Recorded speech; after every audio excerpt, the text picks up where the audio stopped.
Hello, friends. Hi. Woo! Welcome to some reading sprints. Yay! Yay! We're going to attempt to be productive. Yay!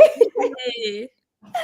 Yay! So thank you if you're here. And if this is your first time here, this is Sylla. That's Sarah. Hi. They're in the description. Hi. You should follow them.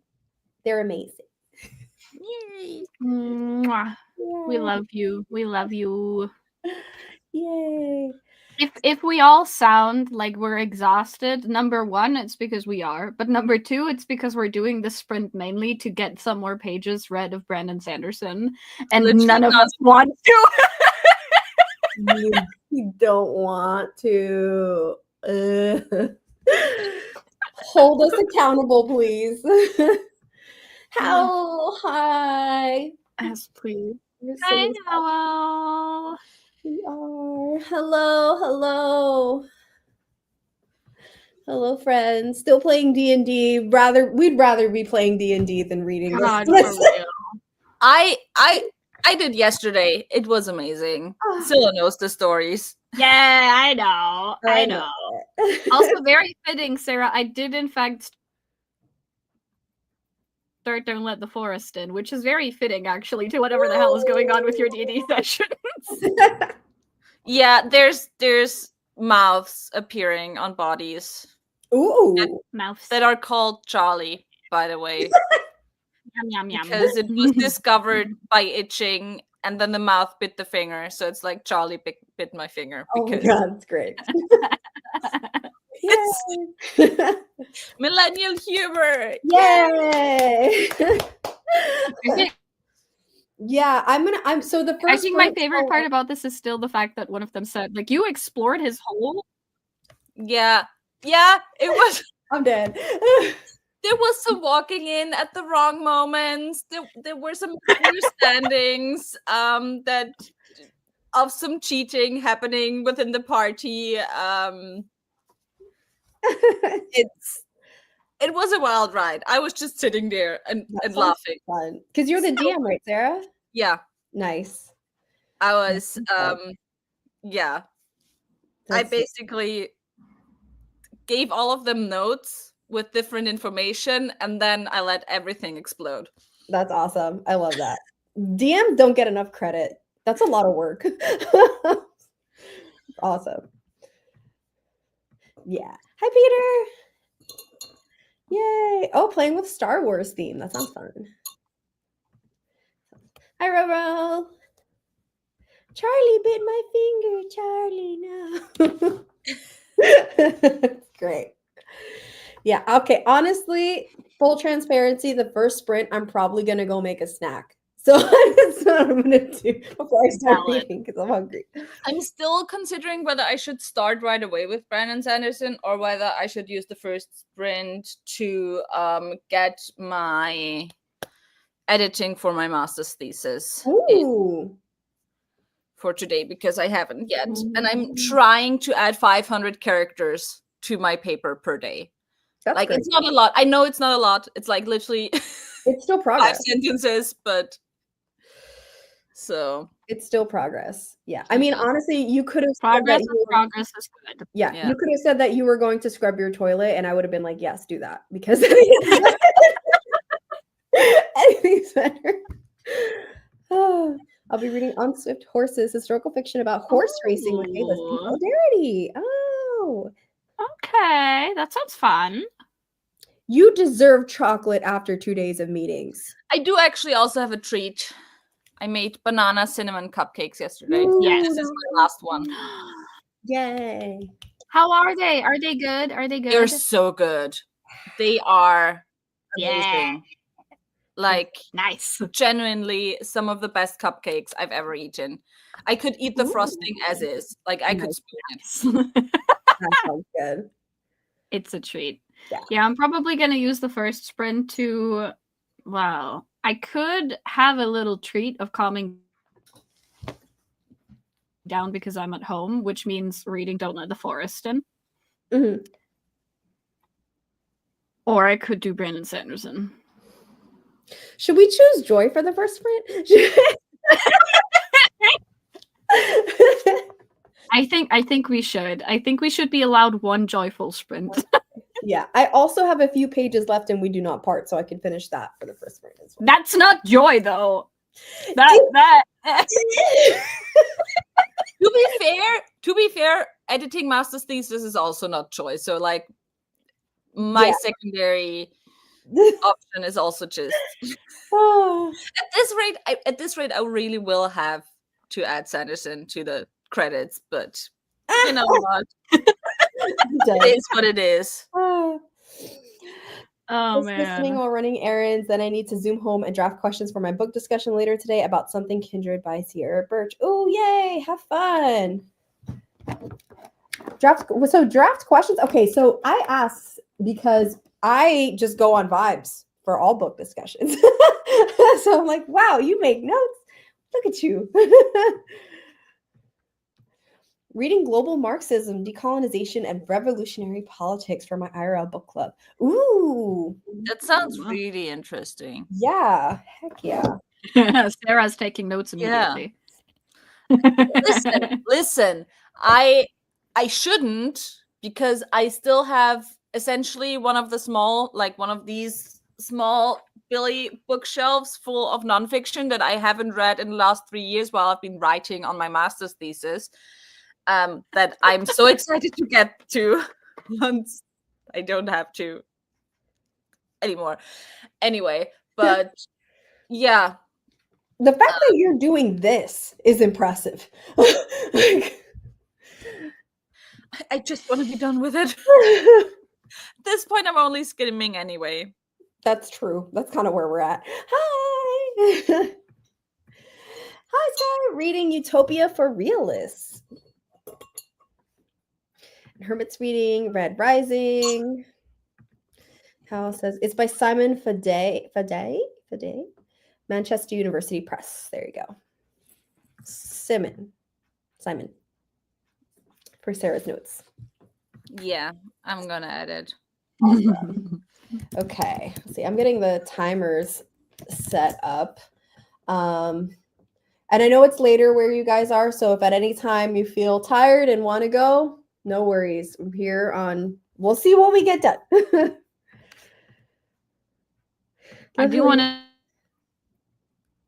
No, I at least I one or don't two mean my sprints shelves. with I the mean like Brandon one of Sanderson book. these, like, because there's like the broad Billy bookshelves, and then there's the like narrow Billy bookshelves, and I have one of these full of nonfiction. The small unit. The small unit. Yeah. And I don't mean like one of these. I mean one of these Okay. full of nonfiction, of which most is unread.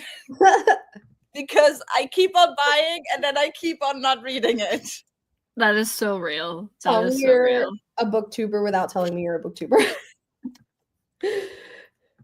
It's just I mean, in all fairness, especially with nonfiction, it's a lot harder to like get your stack read because you don't read nonfiction like you read fiction. So you know. Yeah, I've had a couple nonfiction sitting on my shelves for far too long. Like, and then I also get a lot from my mom as well.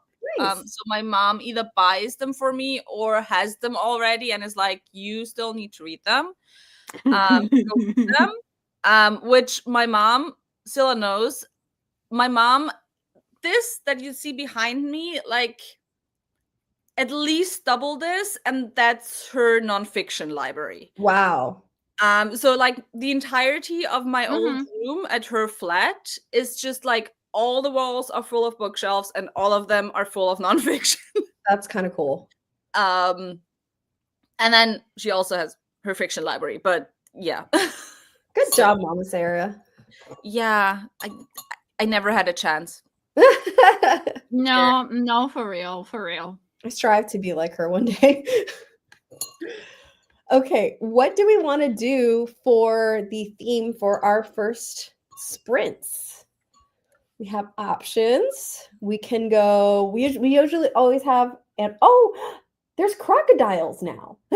Oh yes, I want crocodiles. I love crocodiles. Oh, it says random ending timer. So I don't think it's a race. I think it's like something happens when they get to the end kind of thing. Okay. Surprise countdown, it says.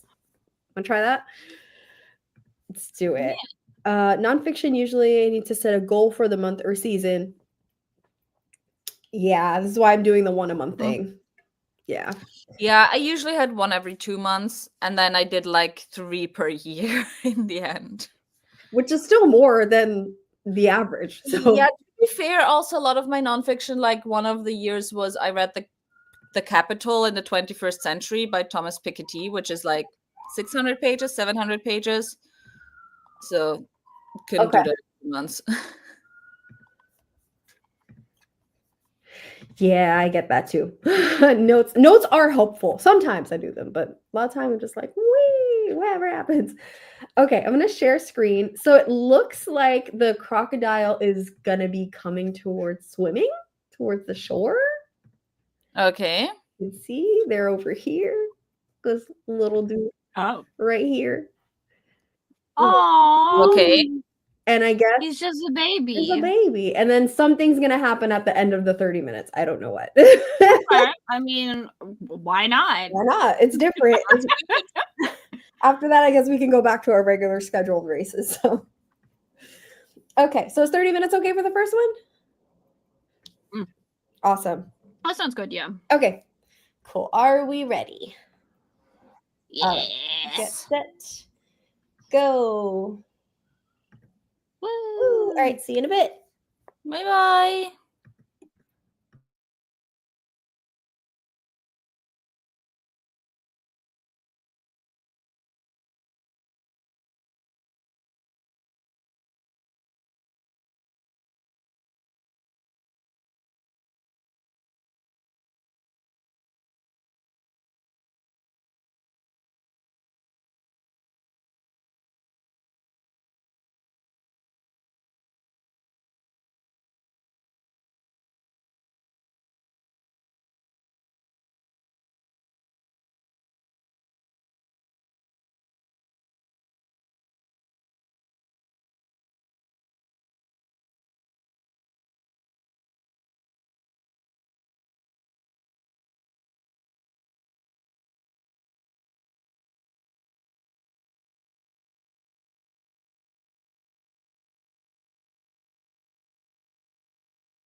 4, 3, 2, and 1. It's gonna sit down. I love that for him. Look at him go. Oh, what a cutie. You Little drink. know, I think he should have been allowed to eat the chair as a treat, you agree. know? Also deserves a snack. He does. Everyone deserves a snack. Yeah. Which means that Howell got it right. It's like sit in the chair, eat the chair. Those are the options. Honestly, that's fair. That's A fair. 50-50 chance. True. All right. How'd you guys do? I'm at 54% now of Don't Let the Forest In. Nice. And is it as good as I promised? They're so gay. But also, I just the vibes are so vibing. The vibes They are immaculate. They are so good. I'm really happy.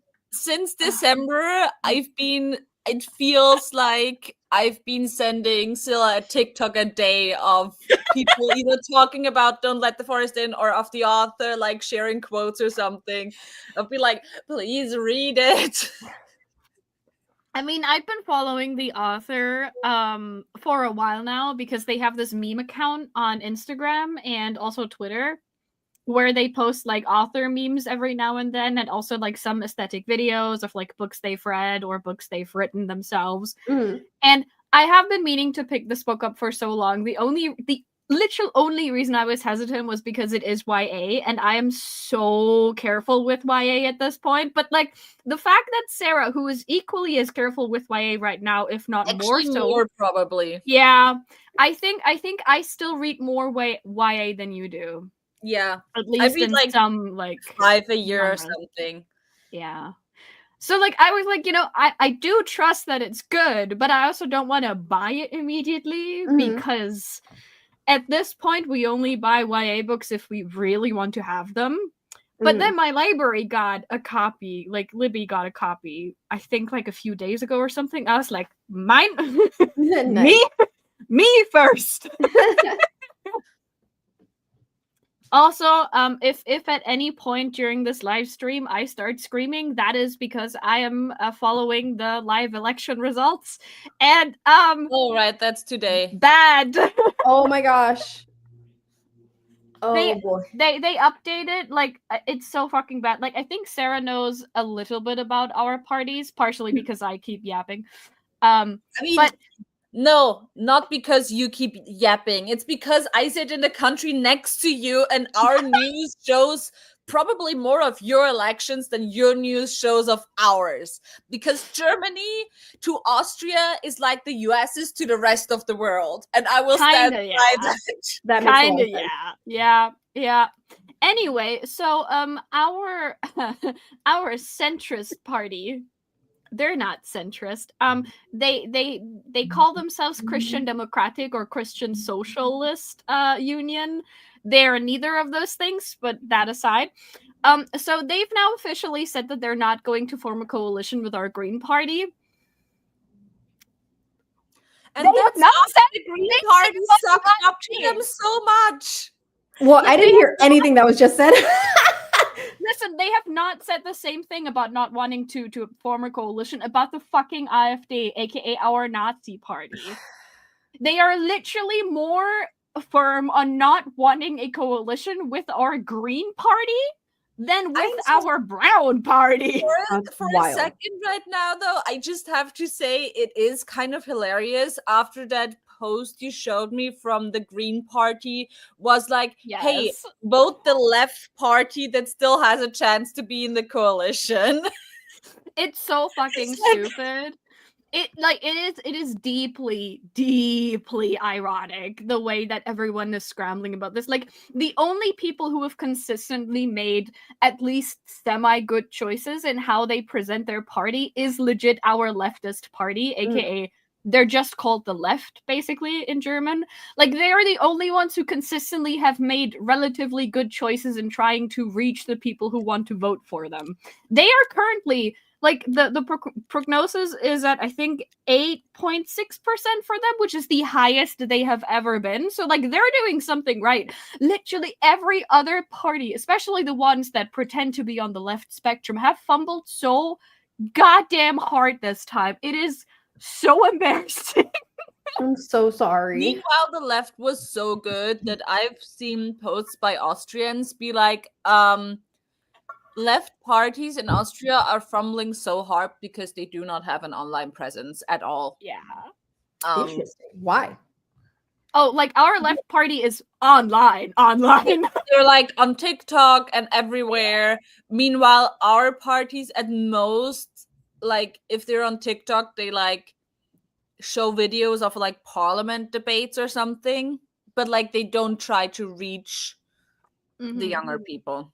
Like our left party has done the most when it comes to TikTok videos. They have, I think, more likes on TikTok than the AfD and like another party combined. Like they have posted on TikTok probably like 3 times every day or something. It is wild. Yeah. Our left party's a mess. I mean, our Democrats are not even as left as they need to be. And then when they They're had not left. good ideas, I'm they sorry, didn't stick with it. they're not even not as left as they need to be. I would say probably even like CDU, CSU is more left than Yeah, the US Democrats. they're not. They're closer to center. It's like they had when they finally do get someone who is like, oh, maybe this will actually catch and work. They keep backtracking themselves and like, oh no, we're gonna put ourselves above everybody else and do the traditionally right thing. And it's like, can you stop? Can you actually do something useful? No, what useful things? Like you expect useful things from politicians? Come on now, Steph. What is this? Utopia? Aurora has a question. Are you reading the Ava Reid Sapphic dystopia? I feel like Sylla, you talked about Ava Reid recently, right? I do want to read it, but I will say that depending on how it ends up to be, Ava Reid is going to move out of the auto-buy section because I was not happy with Lady Macbeth at all. And it broke my heart because I wanted to love it so badly. Yeah, I'm not an Ava Reid fan. I only read, I think, The Wolf and the Woodsman. That's their first, yeah. Yeah, I read that one, and like I enjoyed the nods to folklore, but I did not like the plot. So I was like, meh. I think their best, and I stand by this, is Juniper and Thorn. So if you ever want to try an Ava Reid book again, you should read Juniper and Thorn because it is, in my opinion, the best they've ever written and the best they ever will write, unless they knock it out of the park with, was it Fable at the End of the World? I think. Yeah. Although I will say, however, I mean, I'm still very excited for A Theory of Dreaming. Like, really excited. I will say I also didn't like Wolf and the Woodsman. I gave it, I think, 4 stars. I just wasn't a fan of the romance, to be honest. That's fair. I want to try and reread it because I gave their other books, two other books, 5 stars. Haven't read Lady Macbeth yet. But if you weren't a fan of the plot in The Wolf and the Woodsman, I would say be very careful generally with Ava Reid books because I've heard a lot of people say that they're not a fan of how they write plot because it's often like very archetypes, fairy tale, basic, not necessarily like grounded. Yeah. If that makes like Juniper and Thorn is a straight up, well, not straight up, but it is a fairy tale retelling. It's the fairy tale of the Juniper Tree. I don't know if you know that one. I think is that originally from Eastern Europe? I think so, right? Yeah. At least, I mean, I never looked it up in German, so maybe that's why it doesn't ring a bell. I mean, I know it. I knew the story before I read Juniper and Thorn, but I don't remember where exactly it's from. But regardless, it is basically a fairy tale retelling of that. So it does have a lot of the like fairy tale-esque vibes, but it is also, in my opinion, the best at characterization of all of her novels, every single one of them. And what's it called again?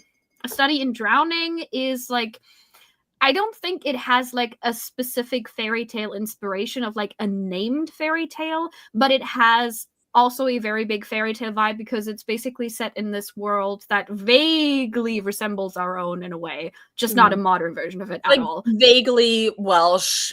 Yeah, versus vaguely British. like Welsh, Irish, Gaelic inspiration of fairy tales, and essentially the plot is formed with this like amalgamation of a fairy tale behind everything, because there's this whole point of like an author having written a book and whatever is happening in that book also shaping the reality of what the characters kind of like It is see happening. the best. I mean, not that I've read a lot of that specific, but it is the best like YA gothic fiction. And it's like one of the few books that are labeled as gothic fiction, as modern gothic romance or gothic fiction, where I would say it actually is, because you do have all the like elements that you need for gothic fiction, with like a bit more of a modern quote unquote feminist take on it.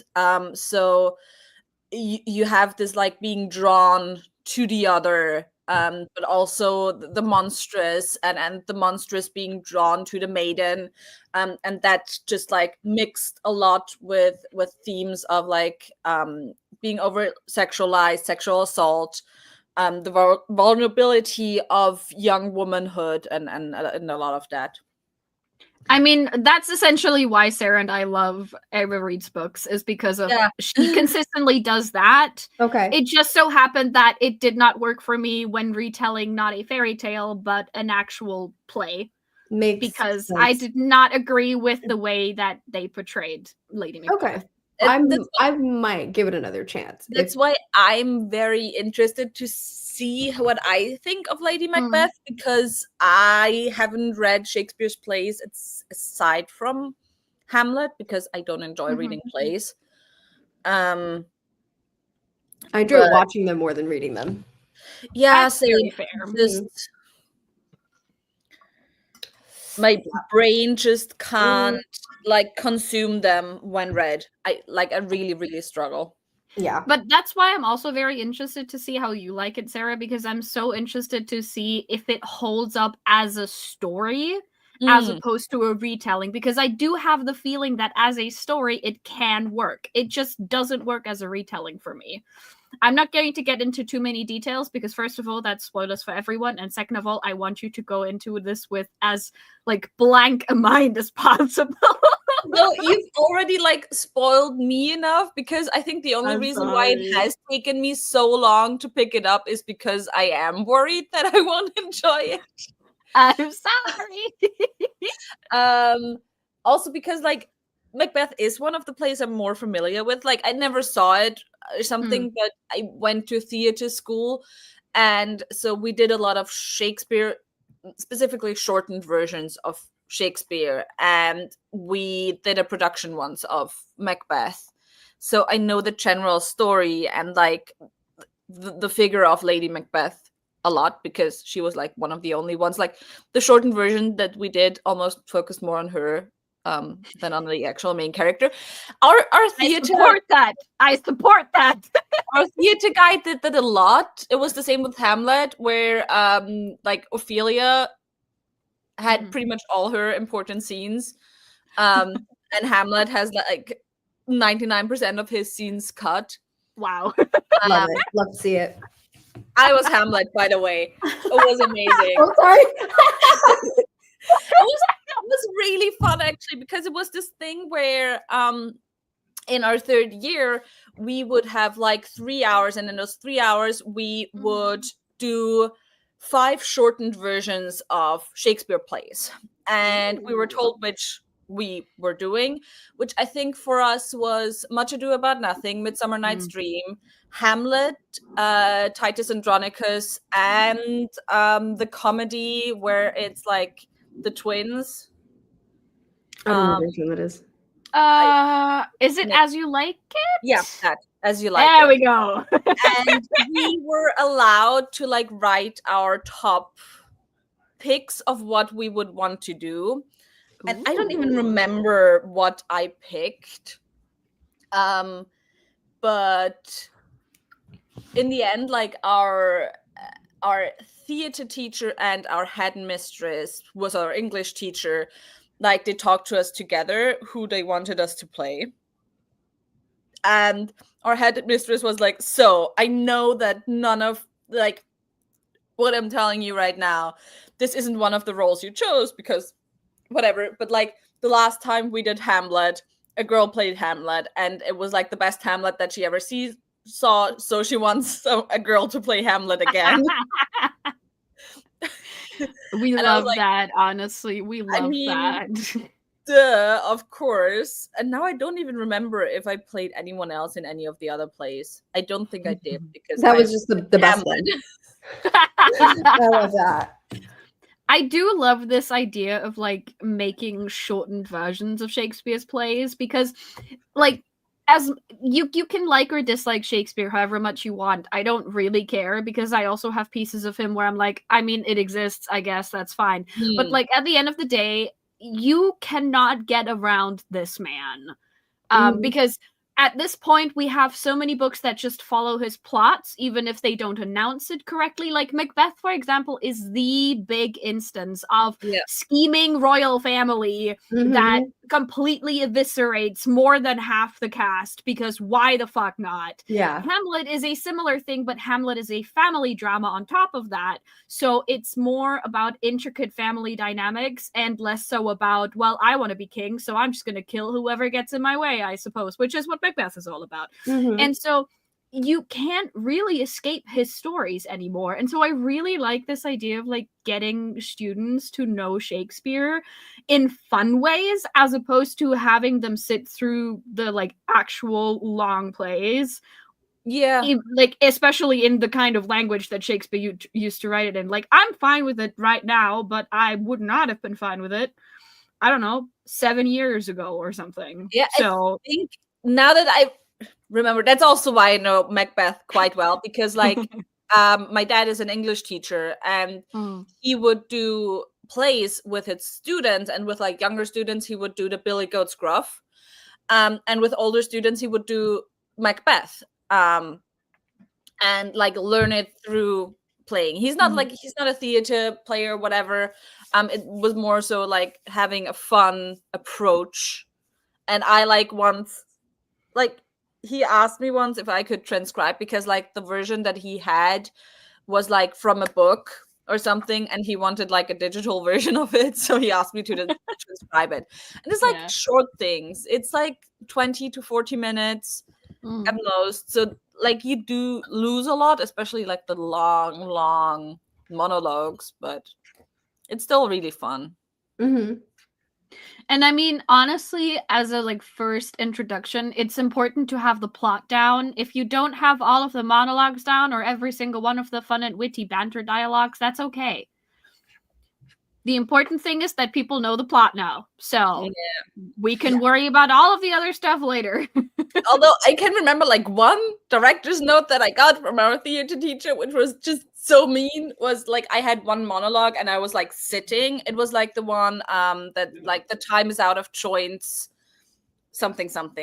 I should still remember it. I don't. It's like it's his second big monologue aside from To Be or Not to Be.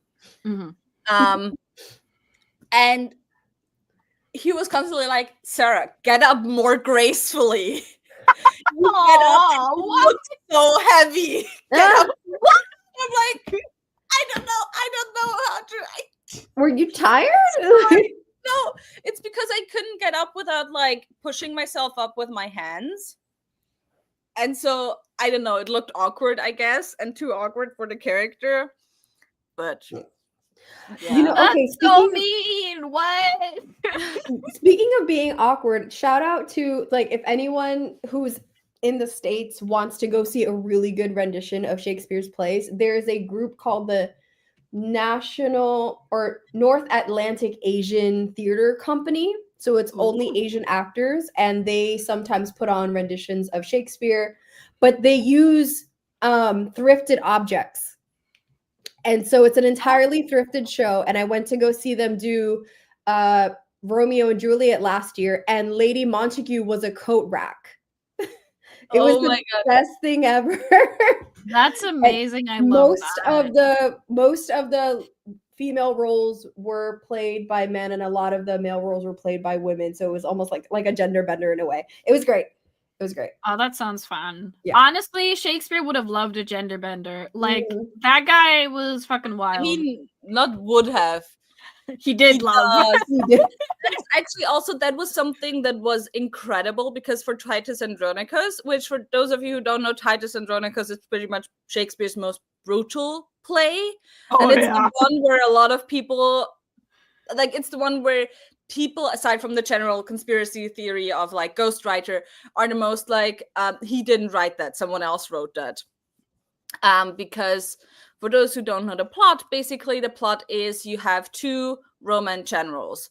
You have Titus Andronicus, and I forgot who the other one is. And Titus Andronicus has a daughter, Letitia or something, I think. I don't know. And she is brutally raped by the sons of the other one. Her hands are cut off, and I don't know if her tongue is actually cut out or she just stopped speaking. And This video is about to be demonetized. Oh, I'm sorry. I was like, I can already see YouTube going like flag, flag, flag. I am so sorry. It's okay. I never censor myself on my channel, so I always forget. It's okay. Anyway, it ends in a big revenge plot of Titus Andronicus bakes the sons into pies and then feeds it to the Lovely. father. Yep. It's where Sweeney Todd comes from. We also love that nod to Greek mythology, don't we? We also did the gender swap for that. Love it. So in the play, Amazing. the two women that appear or something were actually played by boys in my class. And all the male characters were played by girls in my class. Amazing. And the one boy who played the daughter, genuinely, it was like the performance that everyone was talking about afterwards. Wow. Which he doesn't have any lines because like after the big thing happens, which was at the very beginning, because like 20 minutes, doesn't talk anymore. But like it was done so well. And I remember we did this thing where like the hands were then ended up being wrapped in like red tape and stuff to like signify. That's so fun. It was really, really good. But that sounds amazing, honestly. Theater school. I love that. How art thou? Good. How are you, Katie? Good to see you. Yeah, actually, I'm getting ready. So at my job, one of the additional roles I have is art director for our theater program. And we're getting ready to do the Addams Family play for this coming fun. in like 3 months. So right now we're fundraising to get the wood that we need in order to build the set. But that's going to be a lot of fun. I love building sets. Oh, that's amazing. Yeah. So sorry, Sarah. I don't mean to censor you. I'm just like so good news, which I haven't really announced, is that I recently hit first level monetization. Woo! Oh, yay! We're very proud of you. Thank I was you. like, But that I also don't remember this being an issue in like previous fantasy live shows. No, it wasn't. It wasn't. But obviously, now that I hit that, YouTube has been like, so now we're going through all your content, and I'm like, oh boy. Oops. There's going to be a few things that okay. We'll see how long that lasts. I felt that. Yeah. I So felt I don't know. that. I'm just Oh, like I'm God. still saying the things, but I'm also I've been catching myself like, oh, can I say? I mean, in all fairness, you kind of have an advantage over me and Sarah because you have to deal with children a lot more than we do. So our censorship is basically non-existent. Like I have a very hard time trying to censor myself when I'm supposed to. I do feel like you have like the homestead advantage there. That's true. That's true. That doesn't mean I don't think things. It just means when I get quiet, it's because I'm thinking something I'm not supposed to say. It's just like, ooh, mute button. Uh-oh. It's so great when a child says something that I really want to say, though. Yeah. Great multiple breakdowns. Oh no, I'm so sorry. I hope it gets better. Take the time to recoup, rest, whatever you need to do. Yeah. Thank you. I'm so excited. Yeah, I hit the first level is like unlock membership and stuff and like chats, super chats and things, and then I'm really close to the like second level AdSense like Wow. whoa, finally. 5 I'm years so later. Let's confused go. myself because like YouTube keeps changing what you need for monetization. Yeah. And I was like almost at the thing with like the 4,000 minutes. Well, almost. I was at like 3,500 or something. Mhm. And suddenly it's like, okay, no, you don't need that. You now need the YouTube Shorts views. And I'm like, I don't do YouTube Shorts. What do you mean that? Yeah, they So, recently, yeah. I think they recently changed it again where you can get either or. Yeah. So, but it's like the YouTube Shorts one is a crazy amount. It's like 3 million views within a 3-month span or something like that. Because they're so convinced that people will just watch your stuff if you consistently produce short content, which, you know, it's fine for people who, in fact, do that. You know, the types of people who can actually produce 60-second videos and be happy with them. Yeah. That's not me, though. So, not everybody's like that, right? It's like a whole different brain thing. To be fair, though, I'm just whatever about it because this is just gonna be an what's it called, a hobby anyway, and I'm not really sure if I want to look into like what it's gonna take like tax wise, what I need to apply God, for. Yeah, there's a whole lot there too. I do that. Oh, I'm sorry, honey. I hope it gets better. I'm sending you big hugs through the internets.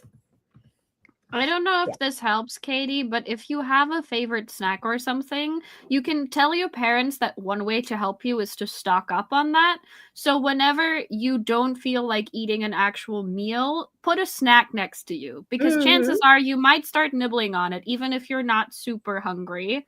And so that way you're at least getting something into your body. And bonus point, like I said, if you tell that to your parents, there is a chance that they will feel a bit better about the fact that they can do something actively that might contribute to helping you. So that sounds like good advice. Yeah. Snacks are good. And I'm not just saying this because snacks are currently getting me through the day because I can't use my front teeth.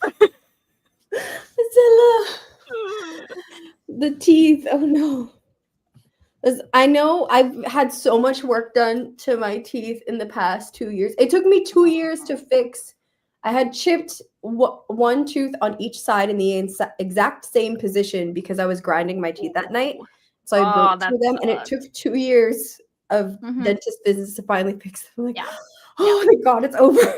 I don't envy you at all for starting this process. I hate anything concerning with the dentist because my teeth are usually pretty fucked anyway. And I had this consistent problem of like one of my molars hurting to the point where I wasn't sure if it was my actual molar or if it is my jaw. I still don't know because no one finds anything. I've been to the dentist like 5 times saying my molars hurt. Nothing. No one listens to me. And it got to the point where I was like, no, I don't want to go to the dentist anymore because the worst that's going to happen is them not finding anything and me thinking myself insane. So I don't want to do that. Thank you, which obviously did not make anything better. In fact, probably made things worse because, you know, I was not getting the care I needed, apparently. And it's I have to make 3 phone calls on Monday. I don't want to do that. Oh, baby.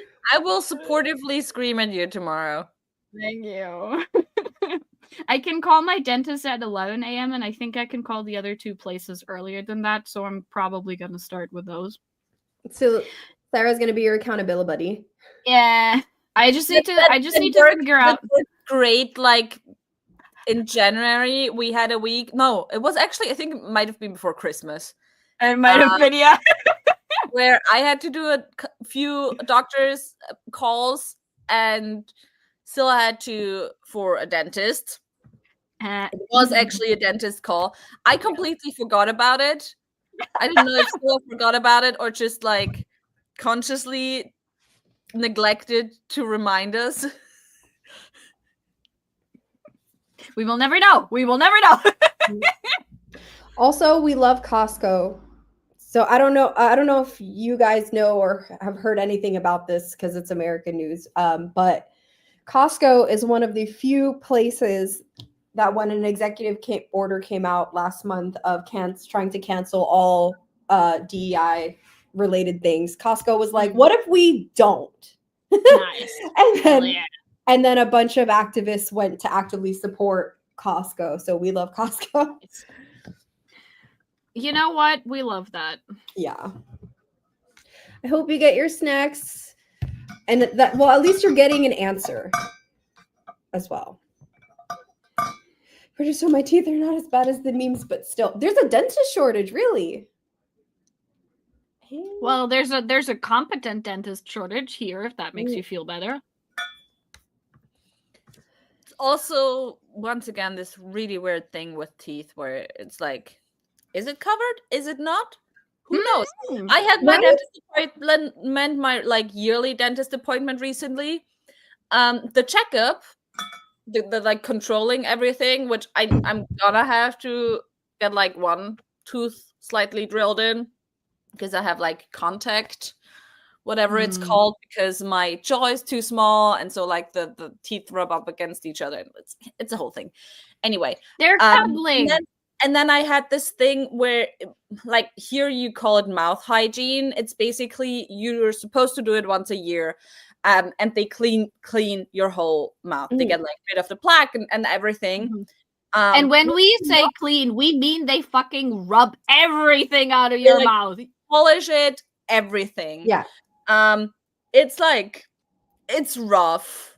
It's brutal, especially man. if you have like sensitive gums, which I do. So basically, I'm like, it's 40 minutes of just like constantly spitting out blood. Same. Good stuff. Which you would think that's like base health stuff, right? Base tooth health, the thing you should get once a year, so you, if like, unless your teeth are fucked anyway, don't get anything worse. Right. We have to pay for it. What? Yeah. Oh no, I'm sorry. That's horrible. That's like over in Germany, there's a possibility to have it covered by insurance once a year. But like you have to actively make that choice in your insurance. It's not immediately covered. And like my parents got me a better coverage with like implants and everything on there as well, because those are also not on there. Unless you pay extra for dental hygiene and implants and everything like that, you have to pay out of your own pocket for everything. That's crazy. No, for sure. At least on all the insurance, because there's so many different insurance companies, but on the insurances that I've been on, that would fall under preventative care, and preventative care is usually always the baseline covered. It's just if you have anything else that you had before getting on the insurance, that's usually not covered. No, with teeth here, it's so bad. Like your controls are covered. If you get like veneers or stuff, not covered, even if you need them. Like I don't know if like what's it called, like filling, if you fill your teeth, have to like drill, and if you fill your teeth, it gets covered if it's like the base filling that no one uses anymore. But if the quality sucks. If you want anything that like stays in halfway securely, and like maybe you don't see because it's like black or something, you have to pay yourself. And I mean, again, there's a lot of things that you can send into your insurance afterwards. Like, for example, my OBGYN is a private doctor, so I pay out of pocket, but I can send it into my insurance afterwards. And depending on the doctor and depending on what you get up to 80% reimbursed for what you pay. That makes sense. But you have to pay out of pocket anyway. And you know. So it's a And reimbursement program. And I'm so lucky because I get the weird dentist treatment and the weird eye treatment for our insurance companies, because that also sucks. Like, up until super recently, they had a law that if you needed new glasses, they only got paid for, or at least halfway paid for, by your insurance if you were under the age of 18. Yeah. Because Yeah. sure, my eyes are naturally going to get better once I turn 18. How does that make No, sense? the fuck they don't. It's the same thing also here. If you get like, what's it called? The Zahnspange. Braces. Braces, yeah. If you get braces for your teeth, it's only covered by insurance if you're under 12. At which point, a lot of people still have their first teeth. Yeah. At which point, it doesn't make sense to get braces anyway. That doesn't make any Your jaw sense. isn't fully grown yet anyway. It's And so so dumb. it forces a lot of people to get braces earlier than they should. So, like, you know, and like, full transparency, I am happy every single day for having insurance. And also having an insurance system that works halfway decently. Like, it's not as much of a mess as the NHS is, for example, because it hasn't been defunded to the point of nothing yet. And, you know, cancer survivor. Pretty fucking happy I have insurance. However, that doesn't mean that there still isn't a lot of problems, especially because there's so much more money to make in like having a private clinic versus having a public clinic. So we have private doctors and we have public doctors. And for private doctors, you pay for yourself. For public, you don't. And general care typically is like public doctors, but then you have like the different, you know, dentist, OBGYN, dermatologists, gut stuff, whatever. You have all the different types of doctors. And it's so hard at this point to find a doctor that is a specialist that isn't private. Yeah. So, and if they're public, then usually it's like a 6-month wait or something. Yeah. To get That an sounds about right. appointment, which sucks. And like, there definitely is like, there is a 2-class system here. The only reason here in Germany as well. The only reason why I got treatment as fast as I did for cancer, for example, was because my mom was like, no, we can afford it. Before you go to the hospital to make an appointment for an operation, because that was before they knew I had cancer, was like taking out the lymphoma, making a biopsy, trying to find a diagnosis for what I have. Before you go and make an appointment for the operation, which I got a reference for that from my OBGYN, we're going to go to a private surgeon and he's going to look at you. And I had like 2 appointments with him. And then he also didn't know what I have. And he called his ex-colleague at the hospital that I wanted to go to for an appointment, and was like, hey, do you have a spot open? And he had a spot open next week. Otherwise, nice. I would have at least waited 3 months, if not longer. And because I had that contact, it was like a month between me visiting the OBGYN and me starting my first chemo. It wasn't that half a year to a year. Yeah, which could be fatal. Yeah. So like, it's great. It's amazing. And if it's like really necessary, especially if it's like an emergency, it works.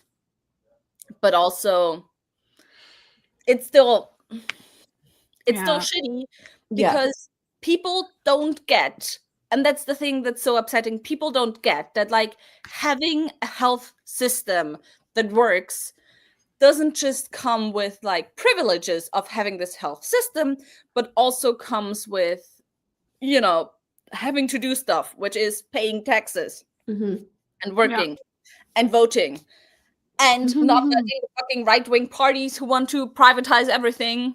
Mm-hmm. Yes. And send people to farms and warehouses and things. Yeah, literally. Also, hi, Casey. I miss your face. Yeah, like in Germany, it's not so much that like entire clinics are privatized. It's that we have a differentiation between general provided health insurance and privatized provided health insurance. Privatized health insurance usually costs more. So obviously, this is again for the people who have that kind of income, but they usually have an easier time getting into any kind of praxis. Like they have an easier time getting appointments. They have an easier time getting medication that might not be covered by a general health insurance system. As in, for example, I have a lot of friends on ADHD medication, and if you get on ADHD medication with a general healthcare insurance, you have to know that you will have to go through the medication from cheapest medication to medication that will finally help you. And a lot of my friends have had a lot of issues because you have to try a medication for at least, I think, 3 weeks or 4 weeks until you can definitively say, this is not helping me. And you need that time in order to actually ask your insurance to provide the funds for the medication that will actually help you. Yeah. And it's a lot of stress, it's a lot of work, it's a lot of waiting, especially in this case because like psychologists in Germany are woefully understaffed. Like it is genuinely horrible. And like yes, it works having a general healthcare insurance because I am on a general healthcare insurance and like we can pay our bills, but also neither of my family have ever had anything super horrible happen to us. And gonna be fully transparent here, my parents have relatively good connections to the healthcare system because both work in hospitals. My dad is a nurse. My mom works in a hospital as a secretary. So, for example, when it came to COVID vaccinations, both of them got a spot super fast, not because of age issues, but because both of them work in the healthcare sector. And like they have people they can go to. They have doctors they can ask for help. My mom is on first name basis with like 15 doctors in our university clinic because that's where she works. And my dad, as a nurse, also has a lot of contacts that a normal working person doesn't have. So I'm fully aware that in some healthcare sections, I have a better chance at getting any service done because my parents can legit ask for help. And a lot of people can't do that. Yeah. And so while general healthcare is provided to any person in Germany who is registered as a German citizen, or at least a person allowed to stay here, like with, I don't know how to say that in English, but like being able to stay in the country, even if you're not like a German citizen yet. Yeah! I'm struggling. At least you know what I'm talking about. Anyway, You got it. Like German green card. Yeah. Yeah, basically that. So like everyone has the ability to get healthcare and it is genuinely cheaper. And depending on what healthcare you have, for example, you have a lot of vaccinations that you get for free, like the base vaccinations in general, but you also have a budget of usually somewhere between 400 and 500 euros per year that you can spend on vaccinations. So you can get a lot of the ones that are a bit more special. You can get those done and you don't have to worry about the cost and everything. And they've also changed the thing about the eyes. Like at this point you get they pay parts of my glasses because I am way past 6 is it dioptrin? I think it's called dioptrin. Yeah. I'm way past that. I think I'm like double in one eye. So fine. So they pay for that stuff now because a lot of people have been lobbying, people have been going to the streets, there have been strikes. So like the system is working, and Germany, generally speaking, has one of the better healthcare systems of the entire world, essentially. And yet we still have problems because we genuinely do have a two-class system. And it is really fucking heartbreaking to see that even a system that is proclaimed to be this good has that many issues. Yeah, like there's a lot of great things. Like I told you this week, last week, this week I got my HPV vaccine. Yeah. Which would be 300 euros if I paid it out of pocket. However, because I'm still under 30, which is why I got it now, because it's not that much longer, and because they I think they started last year or last spring. They were like, if you're between the ages of, I think 13 or something and 30, and you get the vaccine, you get it for free. I think it's still like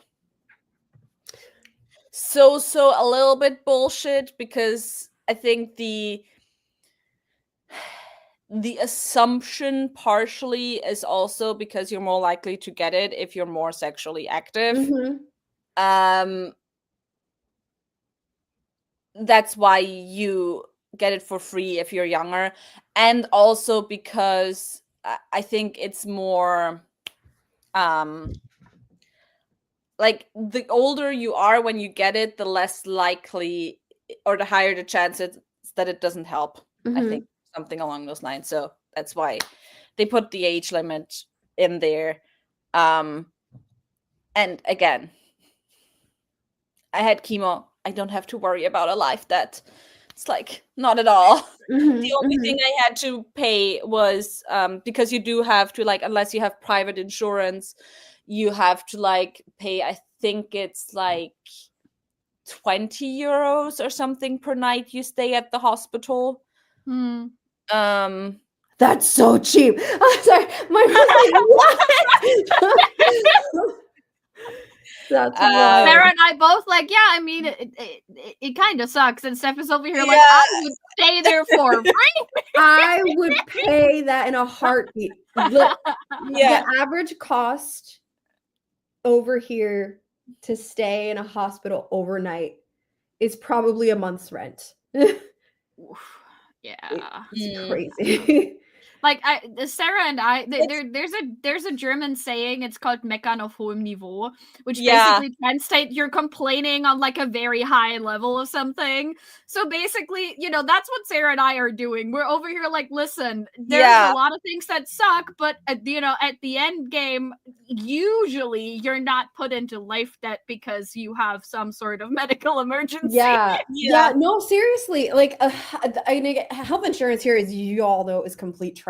And also the people that are currently, unfortunately, in power are trying to get rid of all ADHD and medications because I've done it. It's SSRI is what it's called. Right? Yes, they're trying to get rid of them and send people to work on farms because someone's brain worms didn't work hard enough. But that's neither here nor there.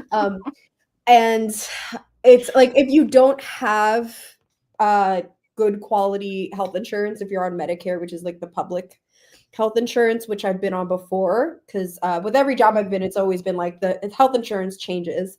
Because I don't know how. Oh yeah, right. That's also a thing, right? Your health insurance is more or less tied to your job, right? Yes, our health insurance is tied to our job most of the time. That's not the case here. Yeah. I mean, you can change your health insurance if you, for example, think that your health insurance is not providing you the services that you need.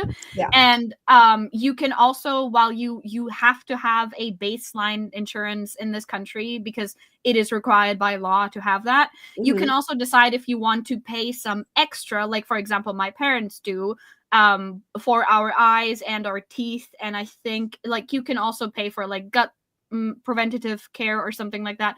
So you can choose to pay a bit extra every month to get more care provided to you. But on the baseline, everyone has to be insured. And the only thing that can happen when it comes to your work and your insurance is it kind of it can happen that your job pays part of your insurance depending on where you work, as what you work, and how high the risks, for example, are of you being injured at work. This is something that our unions have fought for centuries until, well, not centuries, but decades, until someone was finally you know what? Fine. All right. You get part of your healthcare provided by the person you work for. It's also why, they are really, really strict here. I work and I sometimes have to go somewhere else for work. So, and if I am in house, I have to be logged in. If I am there privately, I have to be logged in. If I am going somewhere else, but for work, I have to be logged in. Yep.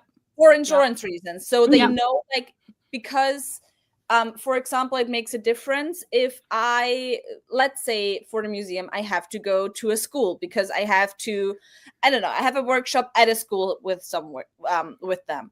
I will log myself as out of house, but at work, because if I get run over by a car on my way there, my insurance, like the works insurance for accidents will pay for the health. If I am, let's say, on break, if I go to the shops to get myself, I don't know, a sandwich or something, I need to be like, log, I am out of house but on break, because then my normal, like my health insurance would pay. If I get run over by a car. That's also something, like, it's very funny that you chose run over by a car, because that is in fact what happened to me. And you have to listen, okay? It was like, what was it? Was it 2022 or something? What do you I think it was 22. mean? So basically, when I was still working like on a very low income basis for a testing center, I had an accident where I got run over by a car while I was on a bike. On my way back to home, so from work to home, and I had to document where I was, why I was there, and that it was because I was coming home from work, in order for them to figure out which part of the insurance was going to pay what. I mean, in this case, obviously the person driving the car paid for like basically everything, so that wasn't an issue as well either. But like, generally speaking, the police that get involved in this need to know if you were on your way to work or from work, just in order to see what part of the insurance is going to pay for what, how, why, when. So Oh my gosh.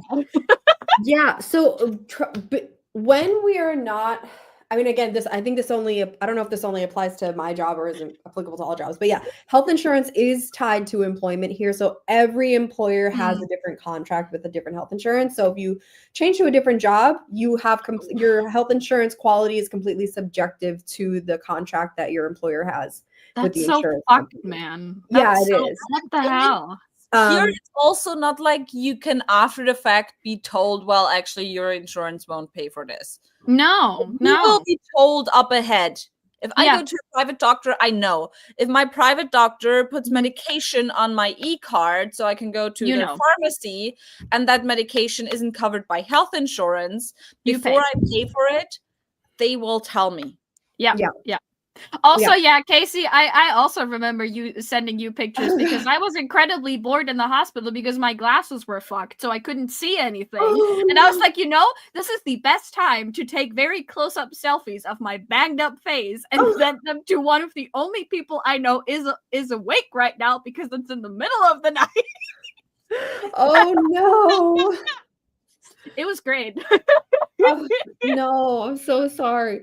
But we also have that, like, so when you sign up, like when you get a new job, they show you the options as far as like levels of coverage that you can have. But also on top of that, there's additional companies that you can buy extra coverage for. So like usually they all come with health, dental, and vision of some kind, and all of those have their own separate fees. But like, for example, at my current employer, I opted in for an extra company that also gives specifically cancer coverage or accidental coverage, just because of the nature of my job. I work with a lot of chemicals. So like, but the fact is that I needed to get is, for me, it's worth the investment of the extra cancer coverage, because the regular insurance does not usually cover that. Like I fully support getting as much coverage as you can, especially for stuff like this, because we never know. And I'm so happy now, like even after the fact, because like here we have like a public insurance that you have to get. Basically everyone has to be insured, even if you're freelance, like usually and that's what people are like, they take part of your salary or something. You pay for your insurance. However, the way it works is if you work somewhere, then it's your work's job to like pay into your insurance. Mhm. So you don't get the full amount that it says that you're supposed to get on your contract. You don't get that as a paycheck because like part of it goes to taxes directly. We don't have, if you have an employer, you don't have to do your taxes yourself. Yep. Your employer does that shit. It's amazing. Yes, Amazing. it is. You guys don't file taxes once a year? You can, but usually it's to get stuff back. You know, Yeah. if you Yeah. buy it for work and things, so you're just Like the way that taxes work in this country as well is like usually if you do them yourself, it's because you know that you're going to get money back. Mm. But Makes even that is like automated so much. It's amazing. I'm That's gonna have great. to do it. I'm gonna have to pay in stuff this year, however, because I have 2 jobs, and because each of them is in a lower tax bracket, they pay in less taxes. But with them combined, I probably slip into the next tax bracket, so I'm gonna have to pay back some tax. Makes a lot of sense. Where was I? Insurance. Yeah. And so if you're self-employed, you still you just do your insurance yourself, but you still have to be insured. Yeah. As children, you are generally, as long as you're not working and as you can prove, as long as you can prove that you're in some type of education, you are part of your parents' insurance. Mhm. So you're insured with your parents up until 24. And after that, there's like the general public insurance that everyone can get. But if you're self-insured, obviously you can also get a private insurance, which I'm doubly lucky now or happy because, you know, with cancer history, I would have to pay way more for insurance now. Yeah. Than previously if Mhm. there wasn't like public insurance and stuff. It's just it's a pain. Yeah, like over here, you can stay on your parents' insurance until the age of 25. Mhm. I got to stay another extra year because I did a gap year. Like there's ways of doing a gap year in Germany that are more official than others because Germany stopped making people be part of the German army essentially. So there's no need to do that anymore, and so there is 2 specific types of gap years you can take. One is in the social sector and the other one is in the ecology sector, which is the one that I did. And if you do that, you get an extra year of being able to stay on your parents' health insurance because you were basically not working for a job for a year, but you were also not going to university, but you took this very special type of gap year. And after that, if you're still a student like I am, you also have the option of having student insurance, which does, however, mean that the most you can work every month is 20 hours a week. Because if you work more than 20 hours a week, which is like a half-day job essentially here, at least that's what it's classified as. If you work more than 20 hours a week, you lose your student status because the state is basically like, there's no way that you can fully focus on your studies anymore. Or, well, this is kind of like the number they decided to cut it off as. And basically you're like, okay, so if you work more than 20 hours a week, you're not studying full time. So we don't see why we should allow you to pay lower rates every month, which is fair. You know, like with 20 hours a week, the way that I currently work, I still make like about 1,000 euros a month, which considering that I live at home and I don't have to worry about paying rent and I don't really have to worry about paying for just about anything except my insurance, because that's the only thing I pay for right now.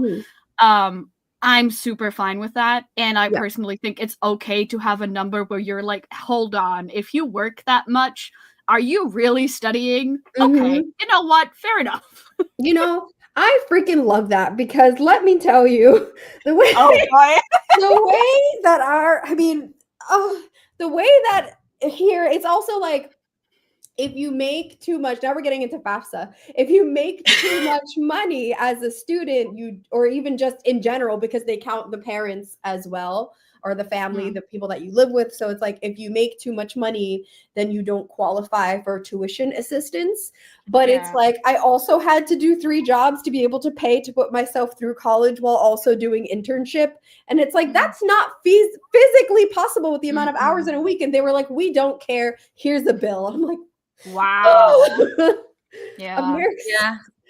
I mean, like, I think it's great, but there's also some silly stuff. Like, I had to move out last year, and it was before I started my job at the museum. Not last year. Yeah, last year I started searching for a flat the year before. That's what I meant. It was before I started my job at the museum, but even with my job at the museum, I was still working only 20 hours. I was barely making, I think I made like 900 something odd euros a month. And I applied for social housing, which is, we have that in Vienna, which it's great. Like, it's basically cheaper places. They don't really, like, once you live in one, they don't really care if you start making more money, but there's certain things that you have to cover to, like, apply for one. And one of them, I think, is really, really silly. And that is, they also have, like, special brackets. Like, there's families, there's people under 30, there's pensioners, there's people with disabilities, etc., etc. So, like, depending on in what category you fall into, there's different things you need to cover, basically, for you to be able to apply for one of the flats. And I couldn't get one because I didn't apply for social housing straight after moving out from my parents. And because I was, like, I was renting a different flat before applying. It didn't matter that I could only afford the flat because my mom paid the rent and I didn't. Because while studying, my mom luckily earns enough money that she could basically pay the rent and then also give me, like, a stipend per month for me to be able to focus on my studies without having to work on the side. By the way, just so we know, Sarah's mom is absolutely amazing and I love her. I love your mom and I don't even know her. Good. It didn't matter that my mom, like, genuinely, my mom is amazing. She could own her own, like, flat or house or whatever 5 times over probably, but she always put all her money into me. So we love her. Yay. It didn't matter how much I currently made. It didn't matter that I wouldn't be able to afford my flat on my own. I still wasn't able to afford to apply for social housing simply because I wasn't moving straight out from my parents. And, like, sometimes the rules are a bit silly. Yeah, that does seem like, silly. there's so many things that can change in your life. And I was, like, really lucky that I found this flat, which I found via family friends. Because, like, they knew someone who then didn't look at, like, what I actually earned, because just by what I earned, because you have to earn a minimum amount per month for someone to, like, rent to you a lot of times here, because they want to, like, guarantee that even if you lose your job, you can still pay for, like, 1 or 2 months or something. So yeah, that was fun. And that, it's like, fucking hate renting right now. Like, and again, it's jammern auf hohem Niveau. It's like, we have it really, really good. We don't have $2,000 rents here. Sorry, that's cheap over here. But Steph was immediately like, "Oh, that one hurt." Oh, it's also still so frustrating. Because it's almost impossible to find new places that are halfway decent. Yeah. Mhm. Yeah. No. Also, what I rent find so annoying is this thing of like, we can rent however long we want, which is all money that none of us can save up to actually buy a house. Mhm. But like in our generation, no matter where you live on this earth, we will most likely never own a property ever. Even if the Yeah. property is just or just, if it's not a house, but instead it's a condo or an apartment or something, we will never own anything. I have Also- two friends. One of them works a super good job. Like he gets paid a good amount of money. And they've been married for I think 6-7 months now, and they're currently renting. They're fine. Like they're doing great when it comes to money, right? Like this is something I need to stress. In Germany, it's very hard to actually accrue like a massive amount of profit if you're part of the like middle-ish working class or something. But I like think they it's like that everywhere. yeah, but like I feel like especially in places like Germany and something, I've heard that a lot of people have like a differing opinion of what like middle class could be as opposed to, for example, the US, because we earn less but we also have to pay less, and so it kind of balances out. I mean, let's just put it out there. Middle class does not exist. Middle class is a myth that True. was created by capitalism.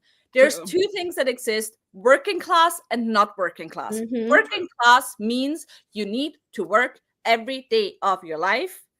Even if you own some stuff, you have You still need to work work, yeah. to get stuff on your table.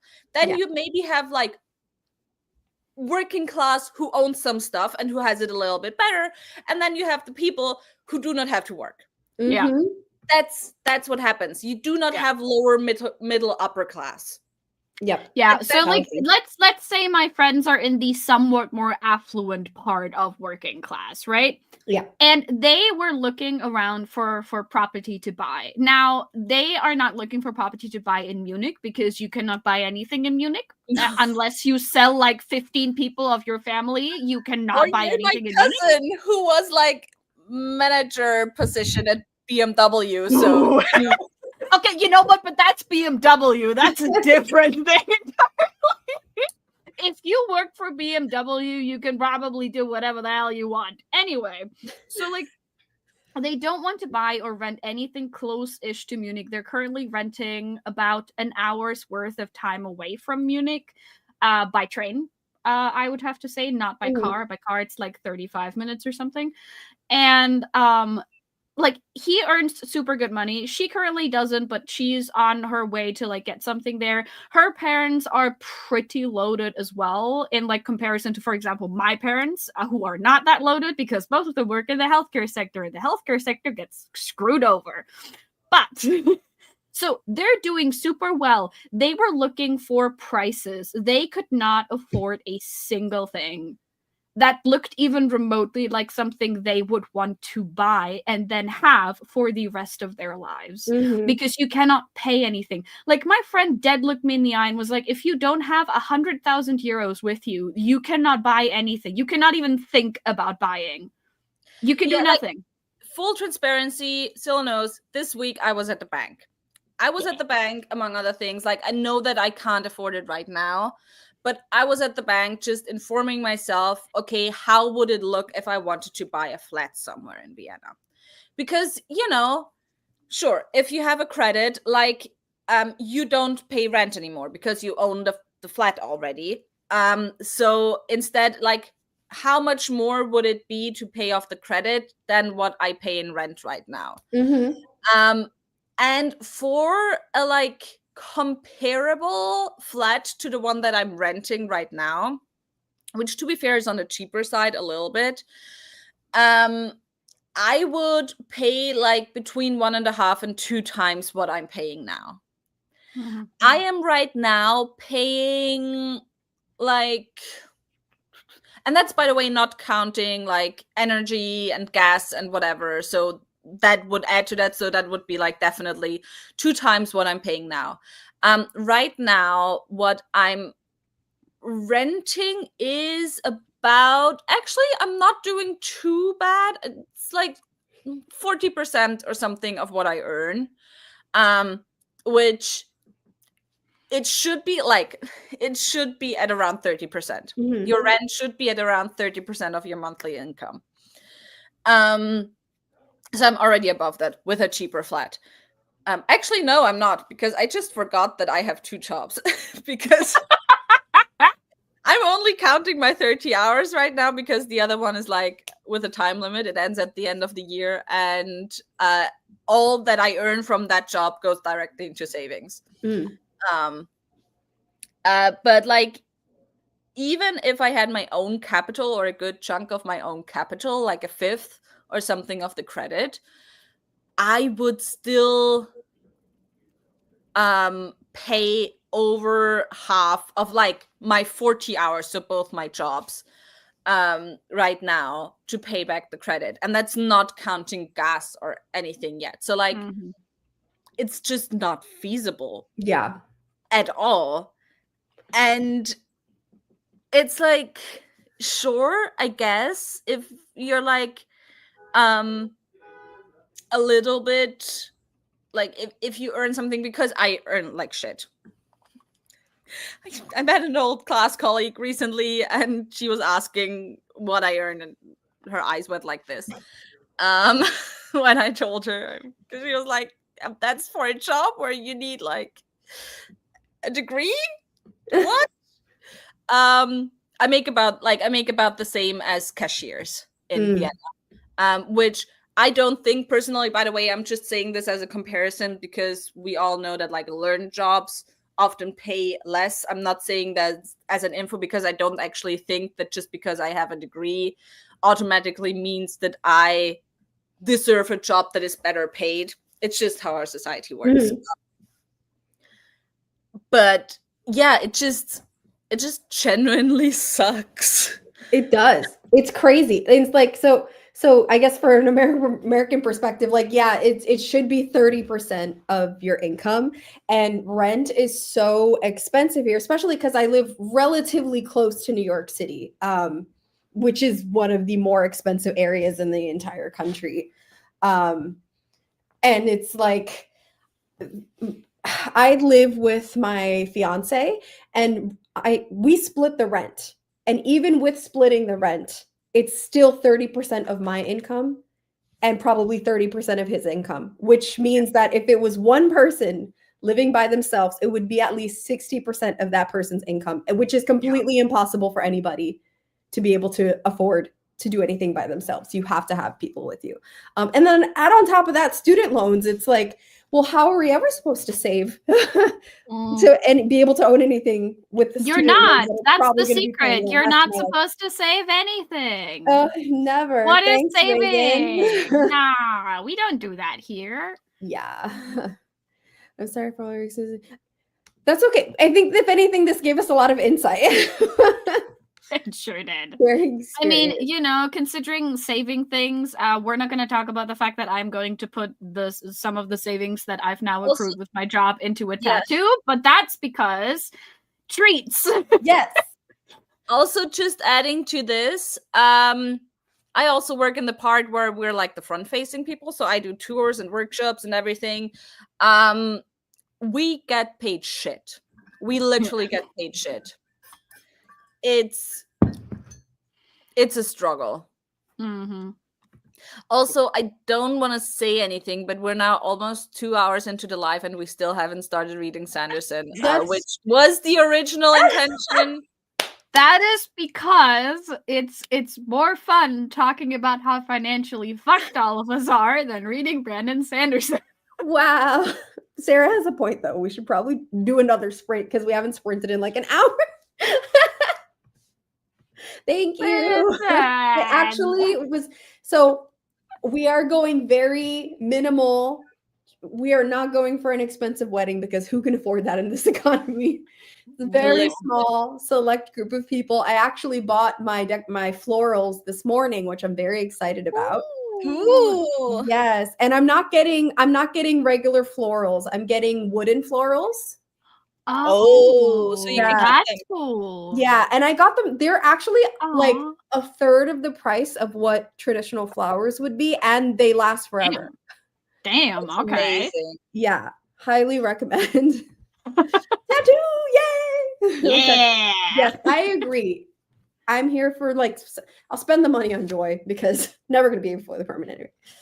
Yes, they're so pretty. I'm so excited. I don't remember the name of it exactly. I think it's something lipstick, but there is a legitimate financial or economic measurement of how bad economic times are for the common consumer based on how much people spend on things like lipstick in this case, or just trinkets in general, because when people feel like saving up is not going to get them anywhere, they start spending that money on things that bring them joy. And that is what's happening. Yeah, I did see like a comparison like recently of like boomer generation versus now, like the fuck thing also is necessities have gotten expensive. True. While luxuries have gotten cheap, and they did it with a comparison of like how many TVs or how much was a TV compared to like an average monthly rent versus buying 3 TVs would be how much of a down payment on a house or like on the average house in like the 80s versus now. And it came down to like a TV was like half the rent back then, or like 2/3 of a rent, versus if you bought like 3 TVs, that would have been, I think it was like almost 20% on a down payment or something. Versus today, a TV is like a fraction of a monthly rent. And if you buy like 3 TVs, that's like 1 point something% on a down payment of a house. So like it doesn't even matter if you put up a second TV or not. Yeah, no, it doesn't. Gonna be able to afford that house. Exactly. Oh God, we love that. Yeah. Also, it's October of next year, Katie. It's already set. October, spooky month for wedding. I love that. That's perfect. Okay, should we do another sprint? Yes. Yeah. Okay. If you guys want to, I'd be up for a slightly longer one just because I'm also going to get food. Yeah. So I won't be doing 30 minutes of reading if we do 30 minutes of sprinting. Valid. How much time do we want to do? Like 40, 45? 40 minutes? 40? 40, 45, something like that. Okay. Also, I need a theme. Do we want to go with food because Katie, in honor of Katie being here? Also, I'm getting food, so like it let's do it. Let's do food. I'm gonna finish editing the paragraph on my master's thesis, and then I'm gonna read. You deserve. Will you have the characters when you do that? I already did it. Hey, nice. I'm gonna stop in the middle of the paragraph, so. That's very fair. Same. I hate that. But like this week I didn't do a lot because I had a lot of work, but like in terms of how much I added 2 pages. Nice. And that all was just done through editing. So I didn't add any new content. I just rephrased things. So as you should. We are proud of you. You know, so the numbers will add up eventually anyway. So does it matter? No, it doesn't. Okay, I'm sharing screen. Woo. So unfortunately, no cookies. And a lot of healthy options. Oh, wow. Ooh, I'm going to go with a salad, I think. I love salads. I'm going to choose the one with the pumpkin and like the root vegetables. Cute little vegetable basket. I think I'm going to go with the fruit basket. Hell yeah. Yeah. Also, yes, fall colors. So excited. And Casey's going to be crafting. How is that? We should have done 44 minutes and 44 seconds. Breakfast and laundry. I should also throw a load of laundry in now that you say it. Okay, cookies are not here. I'm so sorry, Katie. One day the cookies will be back. Okay. Hal's going for number 3. Also, the veggie basket. Roro is going for veggie basket. No one's going for donut. Surprise. I'm so sure. The poor sugar treat. It's like, I'm so lonely. Okay, are we ready? Yeah. Oh, Casey's got the donut. There we go. Let's go! Cunty Good job. This is a donut. It's a cunty one. I mean, that's important for the characterization of this very sugary donut. It is. That Okay. looks straight out of The Simpsons.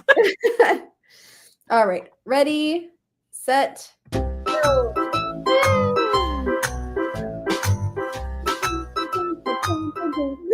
Happy sprinting.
Hello. Sorry, I was like thinking deep.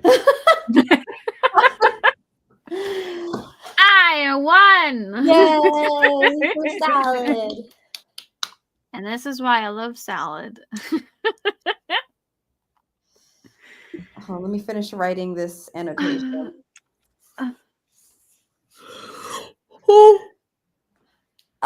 Big yawn. Bless. Oh gosh. Well, I've made it a whooping 2% more into the book, but in all fairness, I was eating for like 20 minutes of the sprint. So That's okay. Wait, in which book is the question? why do you think it was only 2%? Yeah, I should have known. Which other book could it possibly be where 20 minutes is 2%? I know. I also only read 15 pages. I actually read 50 pages. Whoa! But at this point, as I said, I'm skimming the shit out of this. I Yeah. was about to say, Reading half pages. I love that for you. I love that for you. Hi, Shit Lily. just happened. I am more confused than ever about the Recrons and whether or not we're supposed to think Bado Mishram is good or not. Well, don't worry about that because at anything. some point Brandon Sanderson is going to look us directly in the eyes and tell us what we're supposed to be thinking anyway. So, woo! That's true. Just give it time. It'll be there. I'm so like I've gotten past another Seth and Kaladin chapter, and I am more uncomfortable than ever with how Shinovar is being portrayed. Like, I just. tired. Okay, like here's the thing, right? You know, I know that Shinovar is not supposed to be Japan necessarily. I know that, but like look at the name and tell me that I'm imagining this.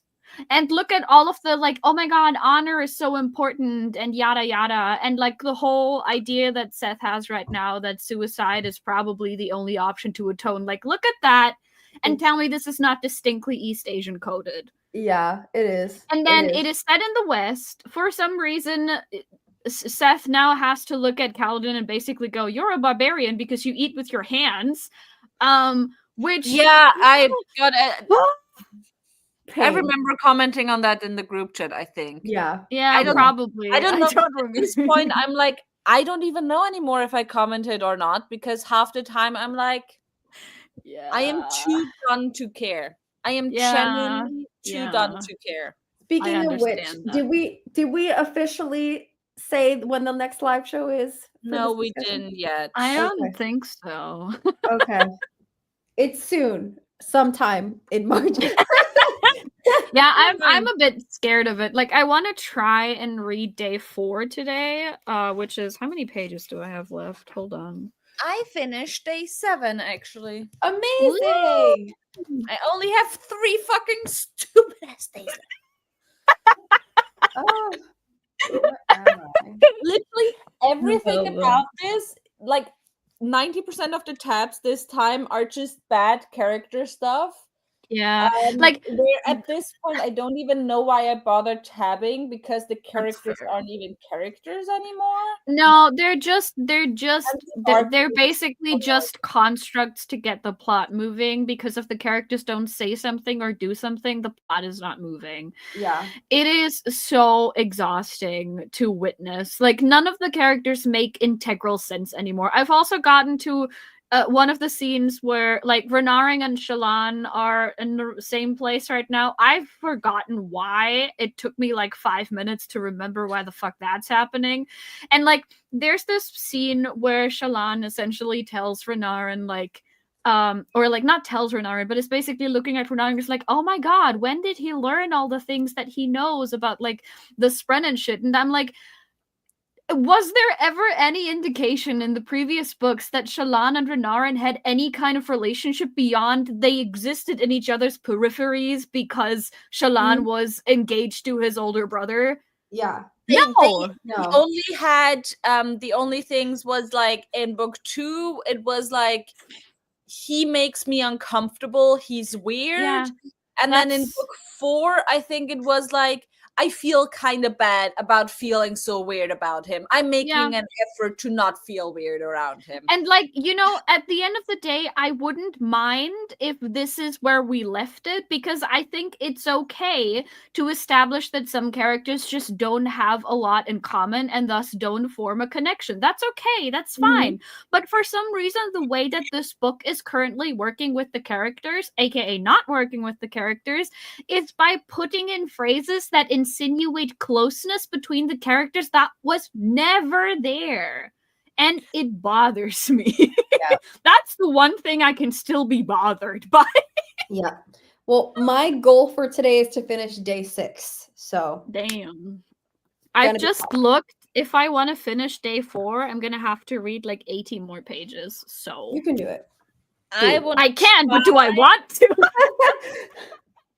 I want to try and get to page 930-ish. Amazing. Damn. It's like 40 more pages, because then I only have 400 pages left. Woo! Yeah, good job.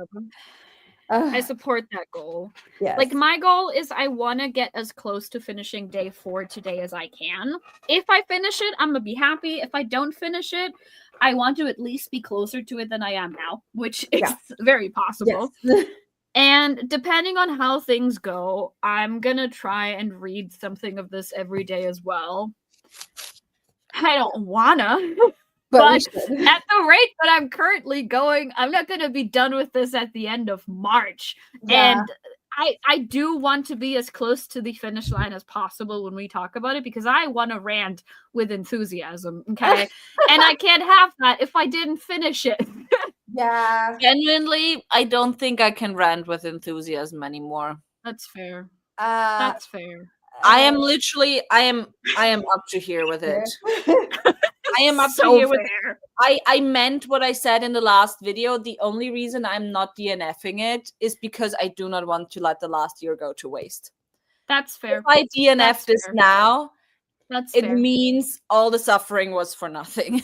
In all fairness, you are the closest to the finish line of all 3 of us, so I fully understand that you are the most done with it, because Steph and I just haven't gotten to that point yet, just in terms of page numbers. I swear, I promise you, there's so much worse stuff coming. Yeah, I'm excited. With Yasna coming, with Navani for some reason, like, it's coming. Everything with Reliant and Renarin.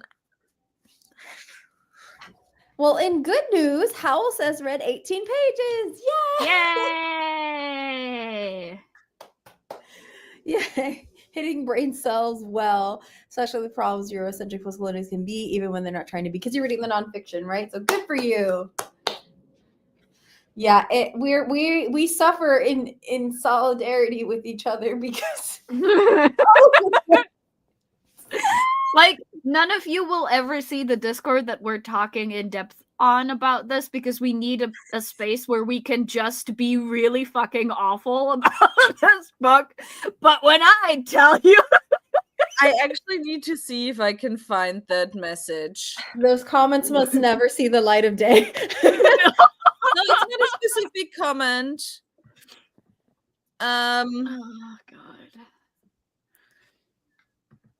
Well, while you look for that, Katie made banana oat pancakes. Yay! That sounds amazing. And you also inspired me, Katie. I did put things in the wash during the sprint as well. Let's go. Yeah, that was it.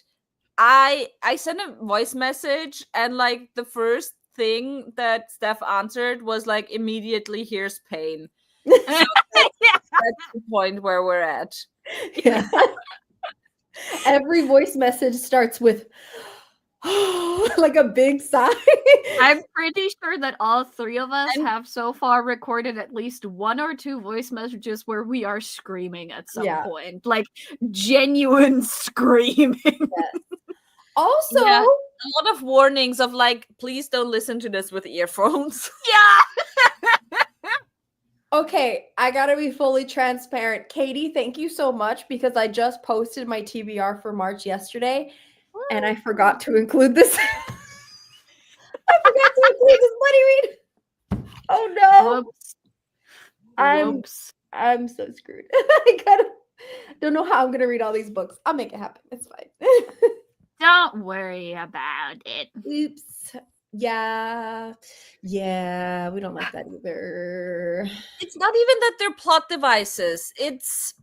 I don't know what they are. It's Constructs. It's weird. Bare-boned constructs that change at the drop of a hat whenever a scene so requires them to. Yes. Casey, what are you making, by the way? Are you doing another fan fiction bind? I need to know. Ooh, it'll be fun. Thank you. You too. No promises that I will fold myself. Listen, the load of washing is already closer than some of us have gotten to that kind of productivity. Yeah. And yes, you're right. I will remove one of the non-essential reads and replace it with my buddy. God, wouldn't it be fun if this was a non-essential read anyway? Oh, making a book. Yay. Fanfiction bind. That's awesome.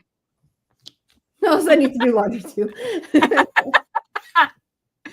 you're a good noodle. We are very proud of you. Could not be us. Well, in all fairness, I don't do laundry usually. I am just the one who gets to hang up the laundry all the time because I'm usually the one at home. So what my mom will do is she'll put in the wash at around 5:30 or something when she has to get up. And then I get to hang it up at like around 9 or 10 or something. Because I'm usually at home. My dad is not always home, and my mom obviously isn't. So I get to hang up all the laundry. I actually also don't do laundry for a very specific reason. I actually have a good excuse. I don't have a water thing where I can put a washing machine. So I would have to drain it into my bathtub. And I still haven't in the past year contacted I don't know what to call it in English, installateur, the people who do the water stuff for you in your flats. Mm-hmm. I love it whenever Sarah and I are just looking at each other like, help, what is that fucking word? And we do have a wash kitchen here, except there's someone, it's like a wash kitchen for 5 different houses with 10 flats each. Okay. And you get a little list at the beginning of the month, and everyone just puts themselves into morning or afternoon when they want to do. And it's usually completely full on the first of the month already because and so I drag all my clothes to my mom's place. Real. Valid. I've had the problem every when I 2 was still months living. my mom has to come by here with the car to give her a big fat just It'd be like that. It'd be like that. Yeah. And I specifically stocked up on specifically underwear. TMI. I have a lot of underwear, so I can get through 3 weeks without washing. You can never have enough underwear and socks. Never. Also, yes, the discourse is in fact about Brandon Sanderson. Yes. Oh, don't you worry. The live show will be up sometime in March. Yes. Because otherwise all of this will have been for nothing, and if that be the case, I will go jump off a bridge. We are so close to the finish line. Right now we have the 9th for the live show of this behemoth. Yeah. On Sylla's channel, and then probably 1 or 2 weeks later, depending on how it looks for the other for the wrap-up live show. Yeah. Yes. So we said the 9th for this one, right? Is that what we said? Okay. At least that was a goal that we had at some point.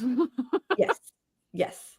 Also, Kate wants to know if they're late. How do you both feel about still going? You both okay? I don't care. I don't have to. I can go until probably about 10, 10:30. I want to be in bed by 11. So an hour? Again. Yeah, an hour still. Yep. Okay. Yeah. An hour is good. Yep. Cool. So you're not too late, Kate. Nope. Yay. Will you watch the Murderbot TV show where it was lukewarm on the book but excited for the show? So I kind of want to, but also I'm not happy with Murderbot casting.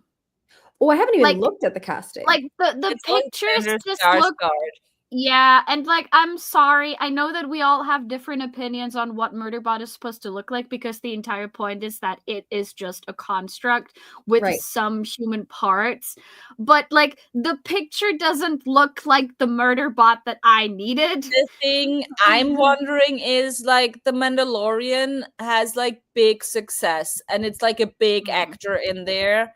And they never show his face. Mm-hmm. So why couldn't they do that for Murderbot also? Especially because the entire point of the Murderbot books is that Murderbot doesn't like to show its face. Yeah. Like the entire first chapter is basically Murderbot going, I'm awkward with humans and I don't want to look them in the eye. Yeah. And like I don't like it that they've put the poster and like specifically the actor's face in such a focus when we don't even have like a teaser yet, to the point where I'm like, I feel like we're putting a lot of focus on his face, and so I'm not sure how we're gonna implement that in the show about a character who very specifically doesn't want people to see it as human.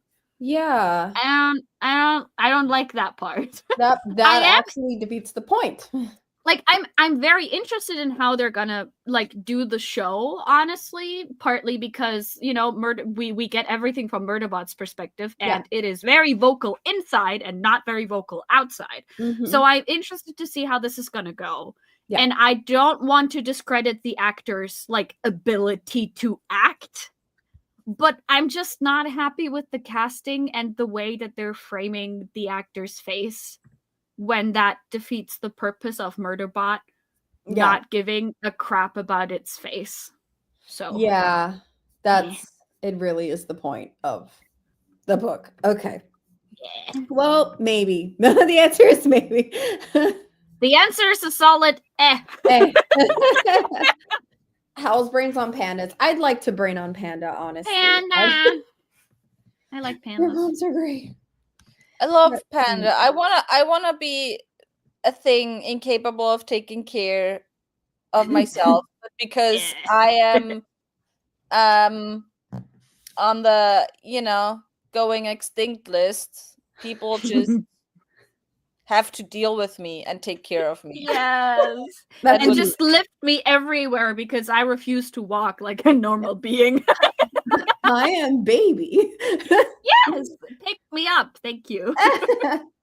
Yeah. Yeah. I get that, Casey. Understand. Rude. I will let my friend know when I see her tomorrow that you are a wonderful accountability buddy. Thank you, Katie.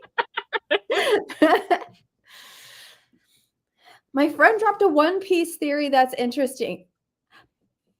I'm a One Piece hater, so I'm happy for you. I'm not caught up because I stopped watching in the Dressrosa arc, because the Dressrosa arc, for anyone who doesn't know, is the arc itself is amazing. The anime of it is dog shit because that was about the moment where they had approximately one manga chapter per episode. I'm not even joking. And so the episodes are basically 7-minute recap. No, wait, hold on. A 2-minute opening because they stretched the opening. The opening is a banger, but they still stretched it. Like around there's at least 7 minutes recap. A lot of people just standing around, 5 lines of dialogue being exchanged, and then like a snippet of a fight scene, which is how manga chapters are structured. But that doesn't work very well with episodes. And so I stopped watching somewhere in the Dressrosa arc. And I was very mad about it because I wanted to watch further, but like the pacing was such dog shit. Oh no. I didn't even get through the first episode, I think. No, like I got to like 720, like episode 1. So. Couldn't be me. But if I you do very much share. much like it. Like I do very much like One Piece. So Howl, if you want to talk One Piece, I can talk up until Dressrosa. There you go. Which seems to not be necessary because the last comment is only on episode 170. So yeah, see, so you can still talk to me. It's all good. Still. Yes. Casey's also not happy with the casting, just wanted someone unknown at least. That's also fair. Parents in the past years grew. Oh, it's a growing pain. I understand. How to help, and sometimes they make it worse, but they're trying, and you love them, and that's important. That's sweet. Also, joke that Crocodile is a trans man and the mother of Luffy. This went right over my head. I have no idea what's going on. I fucking love that. Please tell her that I love that and I need her to elaborate. I don't understand. I don't want to understand either. Please, though. Like, you can explain, but I'm telling you, I don't understand. Okay, ask her very quickly if she thinks that the way that Luffy defeats Crocodile can be translated to menstrual blood. I need to know if this is where her brain went, because that's where mine went, okay? I need to know. I'm very confused and concerned. Just from vibes. I love that. I love that. Room. I'm very happy that I'm responsible for the One Piece education here. I'm happy for you. Oh god, that's She so said funny. So basically, incredibly quick recap. Like, incredibly quick recap. So, Crocodile is one of the first, like, big villains, TM, that Luffy and his crew fight. I think they are already on the Grand Line. I forgot if they're already on the Grand Line. I think they are. I don't think it matters if they are or not, because it matters for me, okay?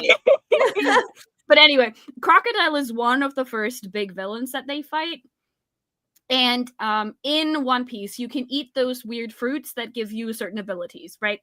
And once you have eaten one of those fruits, you have weird as fuck abilities, but you can no longer swim. That's kind of like the whole world building thing. It's very funny. Anyway, so Crocodile ate a fruit and that of course made him able. And that everyone's pirates. Yes.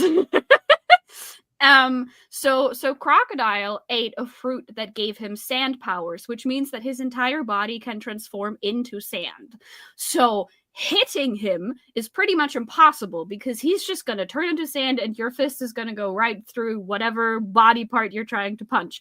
And so the way that Luffy defeats him actually is by bruising his knuckles until they bleed, and then using that blood to stop his sand from being fully effective, because now it has to absorb moisture, some kind of moisture basically, and then he just punches the ever-loving shit out of him, which is one of the few ways he could defeat him, which is very funny. But like, technically there's another way to defeat him, but he doesn't know that yet. He'll know that in, like, I don't know, 300 episodes or something. Not the point. The point is, now my okay. Can I ask a question? Yes, what's up? Is all of this still happening in the ocean? On the ocean, not in the ocean. On the ocean, on a boat? Yes. Yes. Yeah. Yes. Okay. Well, technically, Crocodile is not on a boat. Seawater.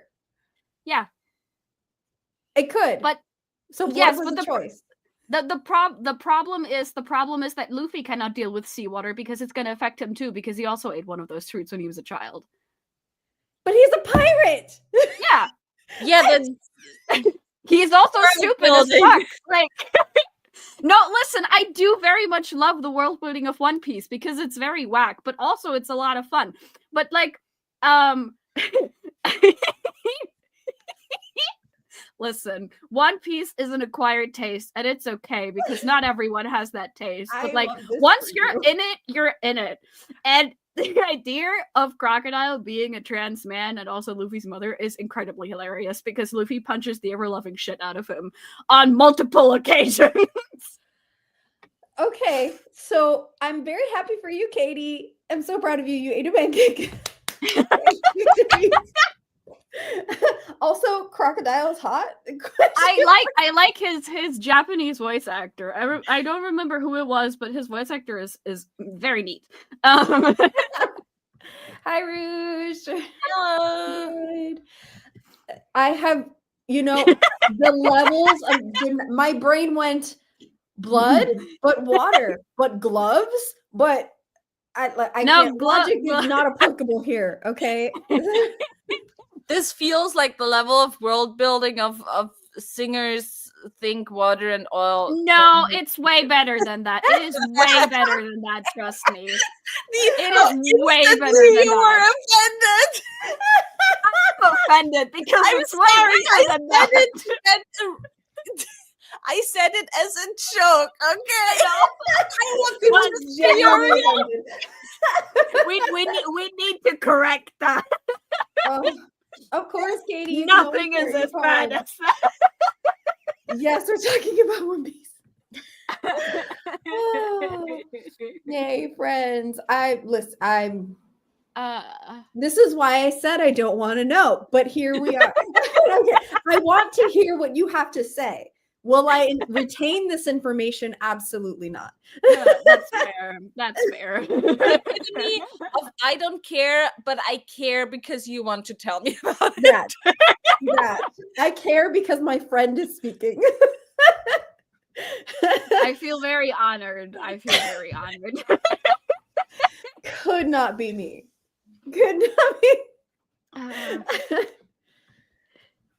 This is I'm in the wrong. Can't touch water because of death fruit.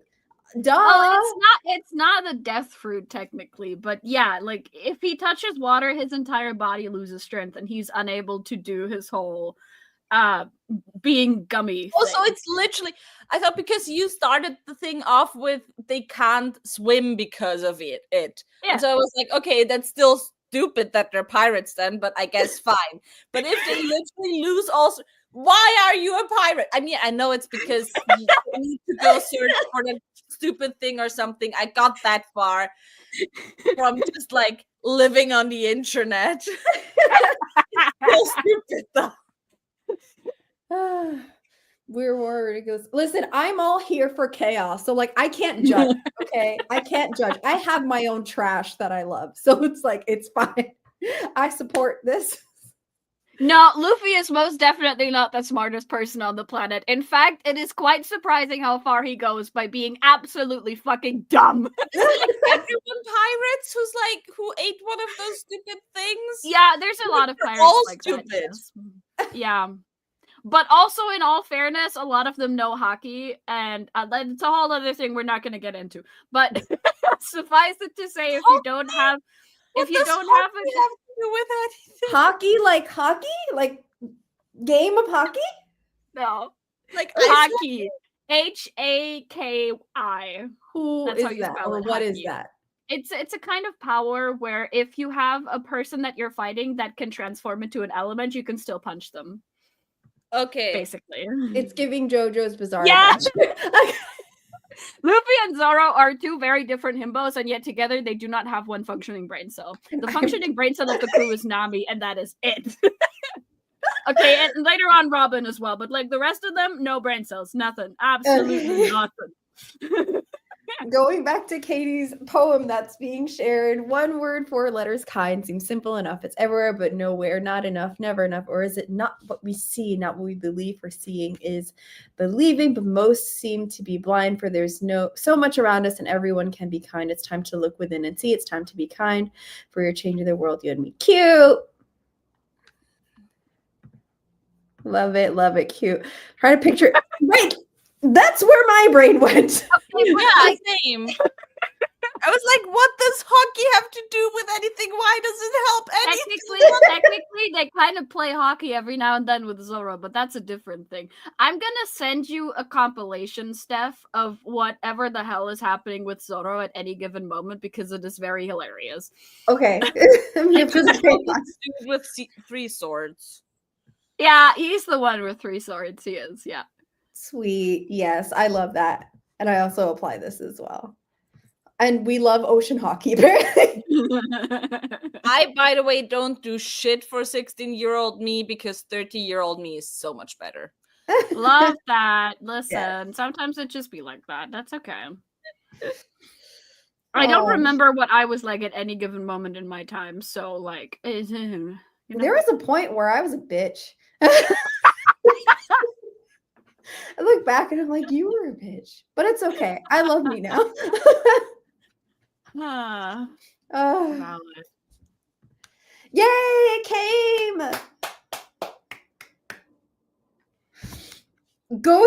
Please go to the trigger warnings. Please. There's a lot. Yes. There's I don't know if a you're lot. in the Discord, but there's there's a lot. Literally, I do agree. Like every year I love myself more than I did the year before. Yeah.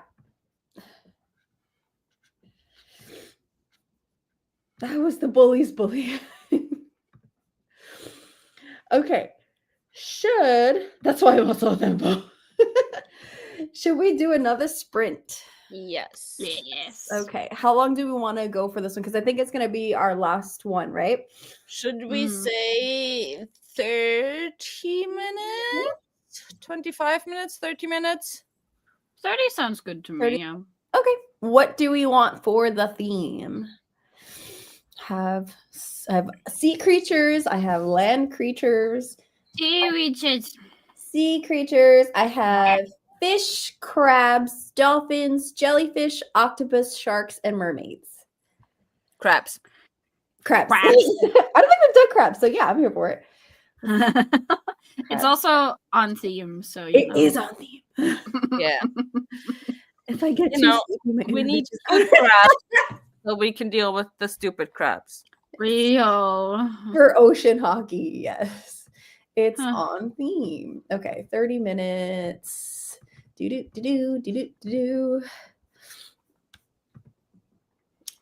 Oh, all right. Oh boy. Well, that's a look. Oh boy. What is the look? I'm scared. I'm gonna move on. It's the teeth. Purple. I'm gonna take purple in case that wasn't clear. Yes, I was humming Elmo's World.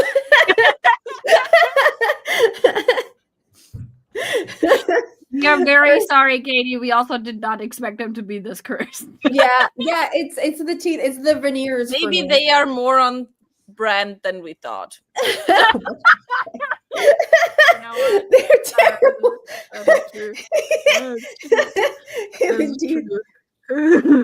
Purple. Another vote for purple. Yay, Roro, you and me against the world. Stuck in my head, Casey. I can't get it out.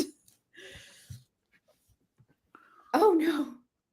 Casey's going red. Hey, Natalie too. Let's go. Red, green, blue lemon with legs. I mean, that's very, yeah. Yeah. I think I'll go green because it looks like it got stuck in toxic sludge. Blue's Clues. Yes. I love Blue's Clues. Oh, me too. I also sing the Blue's Clues song when I get the mail. Listen, Katie, Casey, me and Casey are on the same page. Will they open their eyes? Okay, let's find out if they open their eyes. Are we ready? God, I'm a bit scared. No, I'm not good. Sure. Right, ready? Maybe they like pop up. I don't know.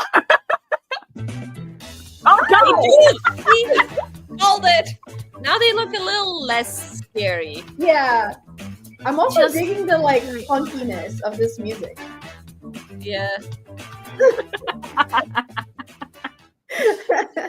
All right. Let's go.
2, 1. Hey-yo! I win! Finally! Yay! Okay, those were actually kind of cute in the end. Now they kind of look terrifying again, though, with the sad faces. Oh, we made it. Oh, thank goodness. Okay, how'd you guys do? I read more than I intended. 20 more pages. Like 20 more than I. I'm at 950 now. Nice. And I have, I think, exactly 50 chapters left. Yay! I don't know. I will say, okay, you know what?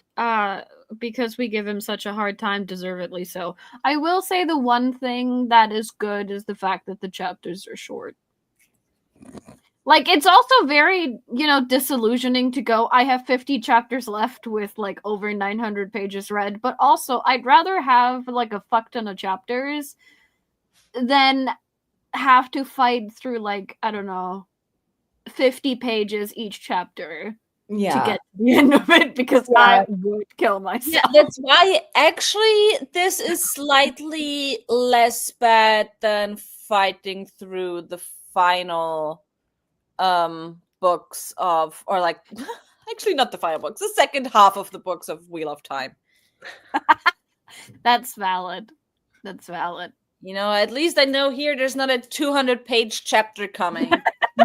Okay, but like, in all fairness, that 200-page chapter is an outlier and should not be counted. Oh my god. I do think that's the part, though, that doesn't go on Sanderson's account, but still goes on Robert Jordan's account. Yeah, no, I'm pretty sure that Robert Jordan put down in his will, like, make that chapter over 150 pages or else I will rise from the dead and whoop your ass. I read that in like 1.5 hours of fever-fueled something. Yeah. Anyway, I made it to page 492. Yay! So I'm, I think, 30 pages? Hold on. I think I'm 30 pages off. Well, no, wait. Yeah, I'm about 30 pages off from finishing day 4. So 50 pages off from finishing the interludes after that. So I'm thinking if I want to finish it after the sprint, because it would feel fulfilling, not gonna lie. I am at chapter 70. At 71% right now. I am at 37%. That theory was just confirmed that Josh told us about multiple times already.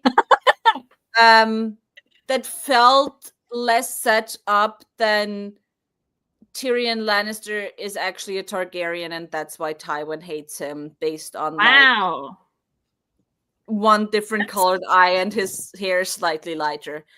That's an achievement to be worse set up than that. Wow. Mm-hmm. I'm impressed, but in all the wrong ways. No, I am on page 740 and I have 20 pages to the end of day 5, so I might just finish it tonight. I mean, depending on how you're feeling, Steph, if you want to, I could do another sprint because Sarah needs to go to bed. But if you want to, I could do another sprint and we could both try and see if we can finish the day that we're at. Because I feel like, I mean, I'm currently in the mood where I'm like, I do want to finish this this day, right? Because if I don't finish it before going to bed, I feel like it might haunt me into my dreams, and I really don't want that. No, thank you. Valid. So if you'd be up for that, we could do a 2-person sprint for that part. Do one last sprint with the goal of finishing the day that we're respectively on. Because, I mean, for us, that would be the goal, right? And Sarah's already hit her goal. So I personally think that, Sarah gets to be free. I agree. Agree. So. Because I think if I have like another 30-ish minutes or something, I'm going to be able to finish that part. Same. I think so. It's only 20 pages for me, so I could do it. Yeah, it's 20 for you. It's 50 for me. I've managed 50 in the sprint that we did just now. Nice. So I think with another 30 to maybe 35 minutes, I'd be good. I wish I was anywhere where Sarah was, but one day in March. What am I supposed to say? I completely ignored this book for the majority of February, and now I am reaping the consequences of my actions. Yeah, see, I was actually like, I already hate myself after writing my master's for a week. Better get on it. Yeah. You don't want to thank Brandon Sanderson too much in the like acknowledgments of your master's thesis. Nice. And I do genuinely want to be done with this by the end of February. Yes. That's so I fair. do not want to drag this with me into March. Oh, I don't think I'll manage that, but I do want to get as far into it as possible by the end of February. So I have a question for Sarah because I know we're both of our book clubs are reading the same. We're reading Death of the Author. Have you set up a date yet for your live show or not yet? I don't do live shows. Oh, you don't do live shows. I don't do live shows. No. Okay. Well, clearly I'm new to the book club. No, I was thinking about it for a second, like when I started the book club, but mostly we just do the discussion channels and sometimes I do a review. Cool. Yeah. Awesome. So I'm gonna start reading that. When do you do it? We have our scheduled for the first Sunday in March. Like it's usually either the last Sunday of the month or the very beginning of the following month. Yeah. So I'm gonna start reading it this week. So I'll be active in the chat. I really enjoyed it. Yay! I'm very excited for it. It's gonna get here soon, I hope, because I got the Illumicrate edition. Nice. I will say, however, that I mean, it kind of is slightly different depending on how you interpret the ending. Okay. But I would say expect more speculative literary fiction rather than genuinely sci-fi. That helps. That's cool. There's sci-fi parts which are it's like the story within a story because it's about the author. So you have the thing that the story that she writes in chapters, but it's more so about her life, and so it's very, very contemporary literary fiction style with some futuristic elements to it. Okay. I have a very important question, Sarah. Yes. How close do you think the book works with the actual Death of the Author essay? I've never read the Death of the Author. Okay. But it's or like the concept in general, like because I know that you know the concept. So yeah.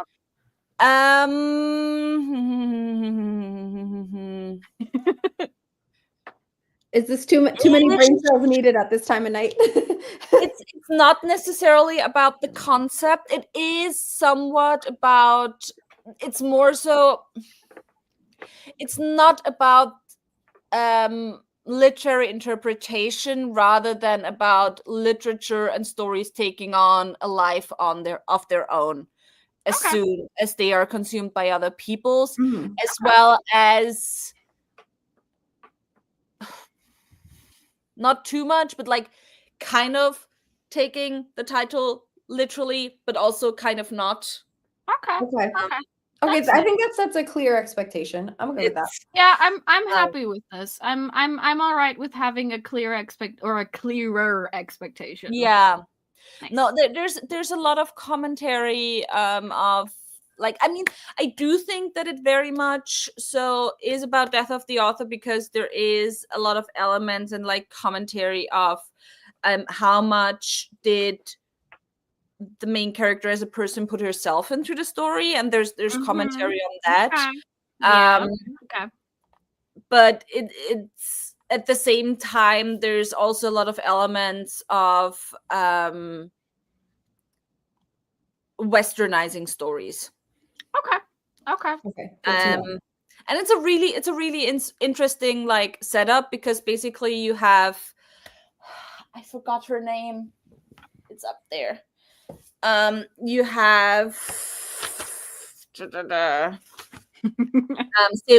Seilo's. You have Seilo's chapters, which are the majority of the chapters. Then you have chapters that follow that are like the story that Sylla writes. And then you have chapters written in first person perspective, which is Seilo's family members and close friends of hers being interviewed about her. Okay. As her like book rises in success, which is really interesting because actually the very first chapter doesn't belong to Sylla, but belongs to her older sister. So yeah, and it has like one of the genuinely like my favorite romances. You don't really see the romance on page a lot, but the couple in this is just so healthy and cute and amazing, and just I love them. Oh, like dolls, literally. They're adorable. Okay, good. Don't wanna raise the expectations because it literally like That's okay. There's no focus at all. Like it's maybe 10% of the book or something is the romance. I just really needed to know if it was working with the concept of death of the author like at all, because that's kind of what interested me in the book in the first place. So I'm glad to hear that there is something going on there and that we can also make like a larger point, especially with like the interviews and everything, as to how it might or might not belong to the legitimate literary theory. That's very good to know. Thank you very much. It's not of the author, but more from the author side rather than from the literary interpreter's side. Okay. Yeah, because that would have that. I'm glad that you say that because same as Sylla, Death of the Author Ronald Barth is my bread and butter. And so I would have come to this with a much more academic lens versus just letting it do its thing. So I think now I have a more adjusted. I do think there's a lot of like really interesting analyses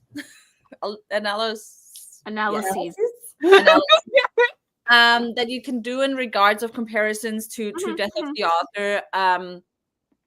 But it is more so used as a thematic concept rather than an intellectual concept. Okay. I'm cool with it being a thematic concept. I'm just glad that it's in there at all. I'm not gonna lie, because that's what I was looking forward to see if we could do something there. Because I don't mind having to do the academic thinking on my own, but I do need the book to have some kind of substance wherein I can do the academic thinking. And this sounds like there is at least like jumping off points to where you can make the discussion more academic. That's very good to know. Thank you very much. Good job, Casey. Good job, everybody. Doing things. Yes. Also, we'll jump at the bottom because Howell says, absolutely love Sarah's brain. Where did you find her? We found her on the internet. we found her reading Brandon Sanderson. Share brain cells. Like, genuinely. Okay, I have to share something a little bit. So, as all slightly neurodivergent kids, I had a phase where I was like really into Bones. Bones? Like, Bones, the TV show Bones. Sorry. Oh, okay. I was gonna say I also wanted to be a paleontologist at one point and do Bones, but that's not the TV show Bones. Okay. Who, fun fact, is the reason why, or the first, not the reason why, but the first time that I said I wanted to study cultural anthropology. Because we don't have forensic anthropology. And so obviously as a 14-year-old kid, I was like, well, she's a forensic anthropologist, but she also studied as a doctorate in cultural anthropology.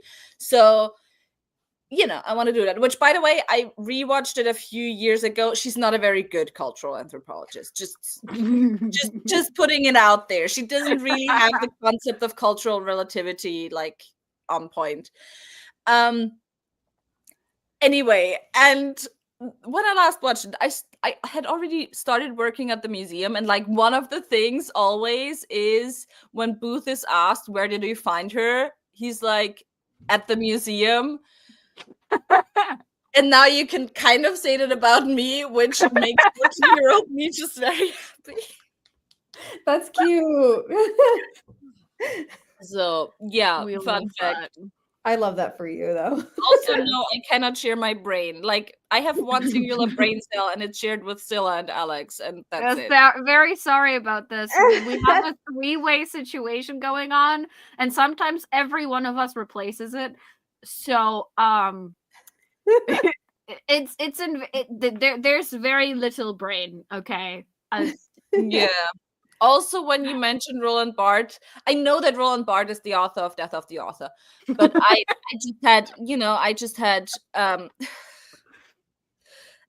war flashbacks because I am currently working with him in terms of semiotics and his concept of myths and primary and secondary semiotic system, Yeah. and like trying to analyze the posters that I'm analyzing through that, and it's like, Listen, semiotics are a lot. Okay. Yeah. Like semiotics, like they're super interesting, but also they make you want to bash your head into a book. So yeah, I'm not gonna lie, Bart specifically, because he like takes everything that all the people in the 50 years of semiotics before him did and makes it like 5 times more complicated. It's like, what if that is too easy? What if we add a second level to all of this? Yes. And then we give all of its really, really similar terms. And like, depending on what level it is, you have a different term for the same thing, basically. And sometimes it has meaning, and sometimes it doesn't. Because I mean, like, literally, he says like this thing that is this thing has meaning if it's in this system, and not if it's within this system. So it's not like an existential thing if it has meaning or not, but like, you know, a situational thing. A theory thing. Are you referring to object-oriented ontology? What? Are you referring to object-oriented ontology, like the phase of when something is like perceived in concept, perceived in like physicality, or perceived in vernacular?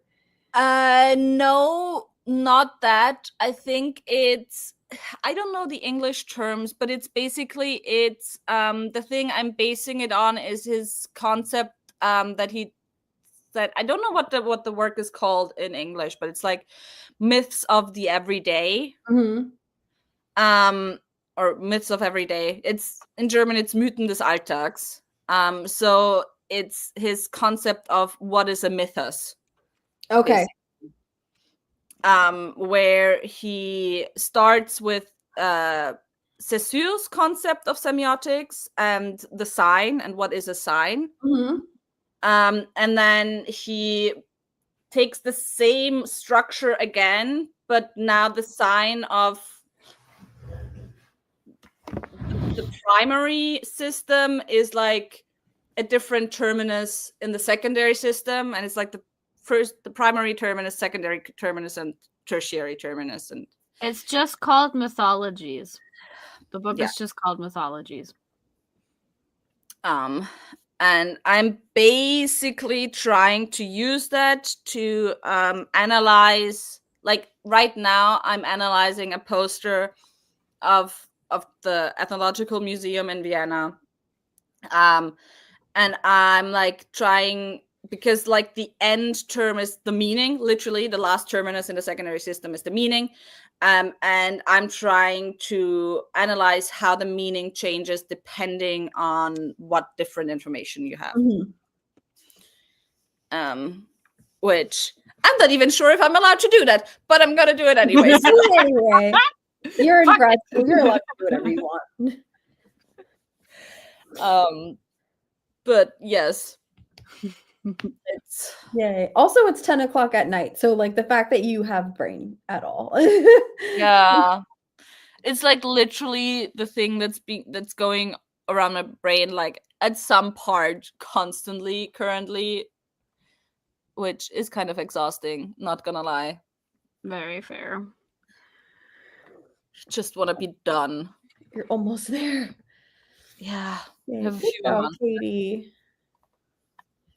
Yay. I understand. I wanted to be the prime minister when I was a teen. That's amazing, though. It's crocodile theory. Hardest work in a house. Listen, the crocodile theory was very entertaining, though, Howl. So, Mhm. at least for me.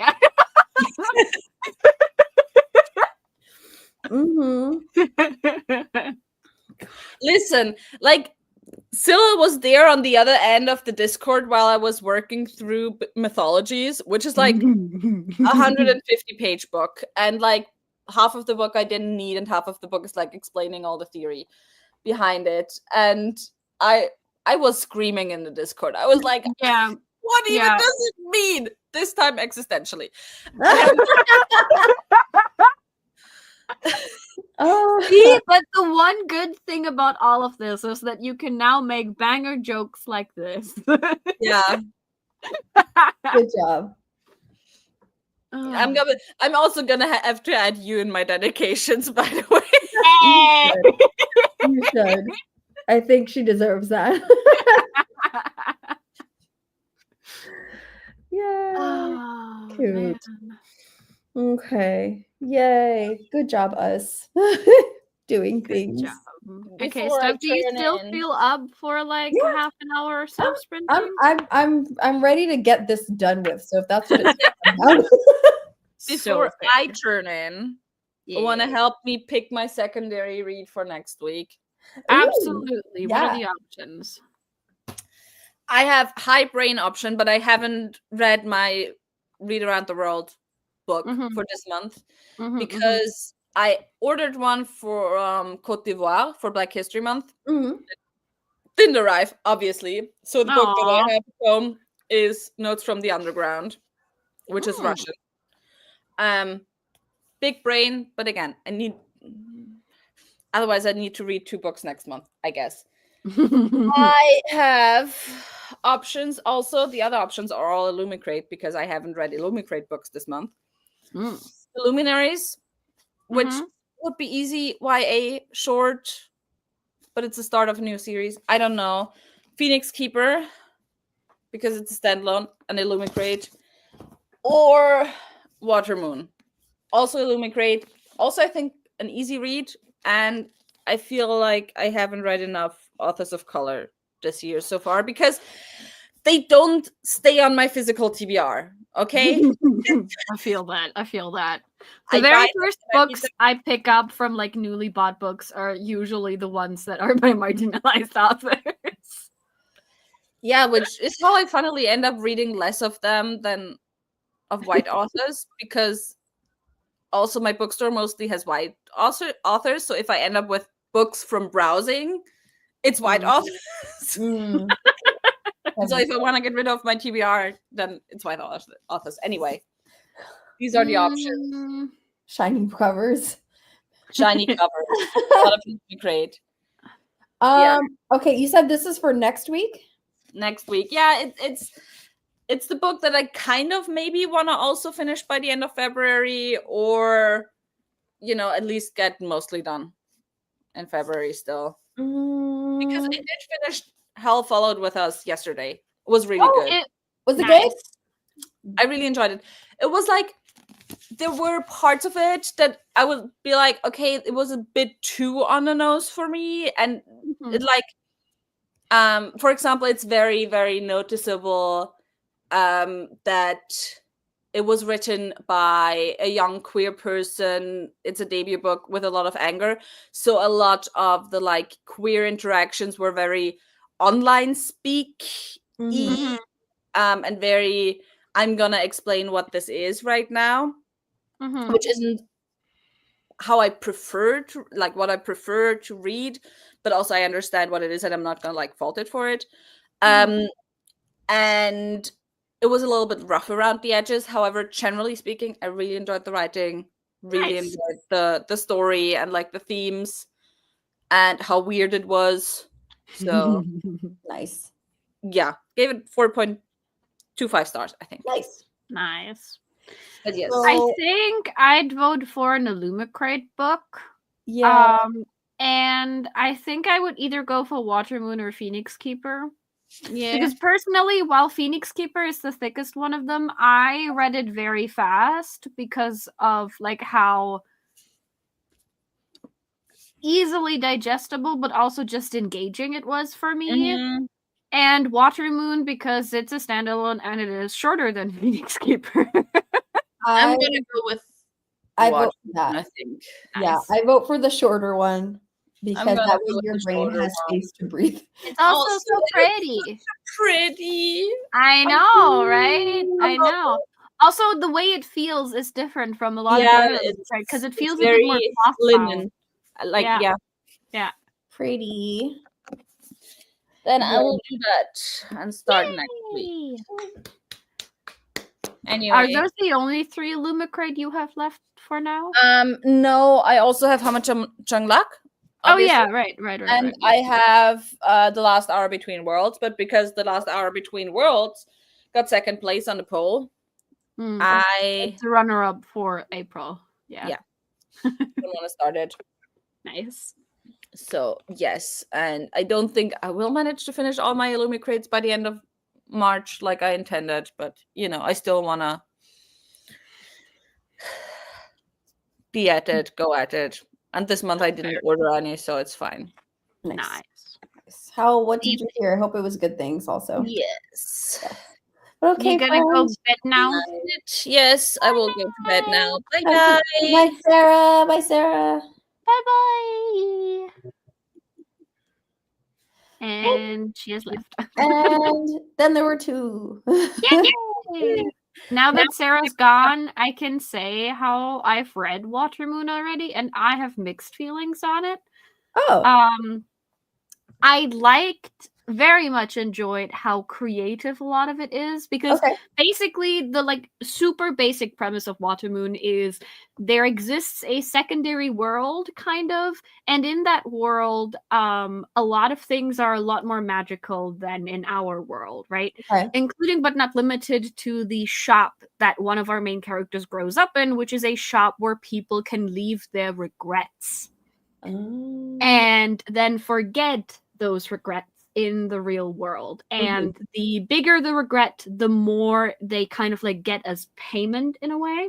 And what basically happens is our main character's father leaves her the shop to manage. But instead of him just kind of leaving the shop alone, something happens in the shop that makes her want to try and find him because he seems to be running away, and something horrible has happened that goes against the laws of that place. And so she's terrified that those people who keep up the laws are going to come after her too. And in all of that stumbles our male protagonist, who also finds into the shop because people who have regrets just find that shop. You just stumble across it by magic, right? And basically he comes into that shop as well, and they kind of start looking for her father together. What I liked was the general setting, and I loved the way that the travel scenes were done because they're so creative. They jump into wells, into a lake. They travel by being folded into origami paper. They travel by rumor. It's really, really cool. I loved those aspects. The problem is a lot of Water Moon specifically, especially on the emotion side, relies on the romance between the two characters. And I was not convinced of that romance from start to finish. And the problem for me was that a lot of the emotional and romantic motivation that both characters had seemed to flip-flop from one extreme to the other, to the point where I personally did not see the connections between the emotional decisions they made. And I am a very character-bound person, and in all honesty, going into Water Moon, I expected more of the Japanese literary fiction scene. I say Japanese, by the way, because the author is either Japanese or half Japanese or something like that, if I remember correctly. I would have to look it up again. But the characters are Japanese, and the setting is very much Japanese. That's why I'm saying it. So I expected this literary feeling that a lot of Japanese fiction usually gives me. For example, the cat who what was it, the one with the books thing? I know exactly what vibe you're referring to. Yeah. Like that. I thought we were going to get that vibe, and we did get that vibe, but we also got the romance that didn't mesh with the other thing. And also the book was kind of like comped to Ghibli movies. And I have a problem with books being comped to Ghibli movies because they usually don't understand what Ghibli movies are actually doing. Yeah. It upsets me because and the funny thing is the book was actually fairly accurately portraying a Ghibli movie, as in there's a lot of like political and socio-political machinations behind the like pretty facade of this secondary world that were very important, especially in like the second and third act of the book. But also the way that they were connected was again through the romance of the main characters. And if there's one thing that Ghibli movies do incredibly well, it's portray the like emotional journey of a character. And the emotional journey of those two characters was very disjointed for me personally. So I was like, I was super vibing with the book on like one page, and then the next page they were both trying to tell each other that they were in love, and I was like, but why? Like, I don't understand where the emotion came from. Yeah, it sounds like it got the setting, but not the sustenance. Yeah. Yeah. And like the problem was genuinely for me the romance. Everything else was fine to great. But the romance was not great. And considering that a lot of the book relied upon the romance, makes sense. We ran into trouble. Got it. Okay. I don't think I'm gonna pick it up anyway because I don't do Illumi crates, but and I don't know how, if anything that that Sylla just said resonates with what you've heard about it, for about people having mixed feelings. So to know. The premise sounds cool. Yes, and like again, like the traveling scenes were some of my favorites because I rarely see books be this creative, which I think is sad because I think fantasy books should go all out again, and a lot of them just don't. And that was genuinely a part of the book that I adored.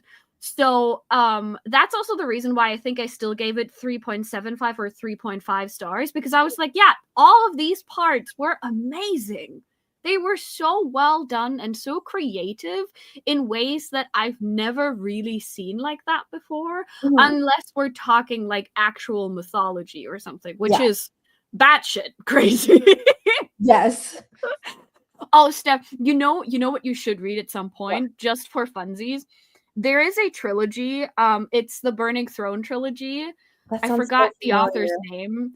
It's a trilogy on, is it the Mahabharata? I think it's the Mahabharata. It's one of the big Indian mythology cycles. Oh, but it's so insane. No. This is not the Tasha Suri trilogy, but Hold on. Because what came up was the Jasmine Throne, which I've had my eye on for forever. No. I mean, so the entire series is called Burnt Empire Saga. Okay. And the author is Ashok K. Banka. He does actually, if I remember correctly, live in India.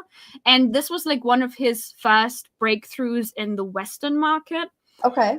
And the first one is called Upon a Burning Throne. Oh, okay. Yeah, I've heard of this a long time ago. And when I tell you that he took all of the batshit insane things from actual Indian mythology and was like, I'm not toning anything down. Yes, I love Indian mythology. Like there's this one part where two people, there's this prophecy that I think their like seventh child or something is going to cause destruction upon a very specific reincarnated deity. Just go with it at this point. And so basically, for someone, I don't know why, but basically they are allowed to copulate until the sixth child, and then the like this guy who would be in danger by the seventh child, I think it was the seventh, we're just gonna go with that number for now. Basically he's like, I'm gonna imprison you guys in two separate cells now because you're not allowed to have a seventh child because that seventh child is gonna kill me, right?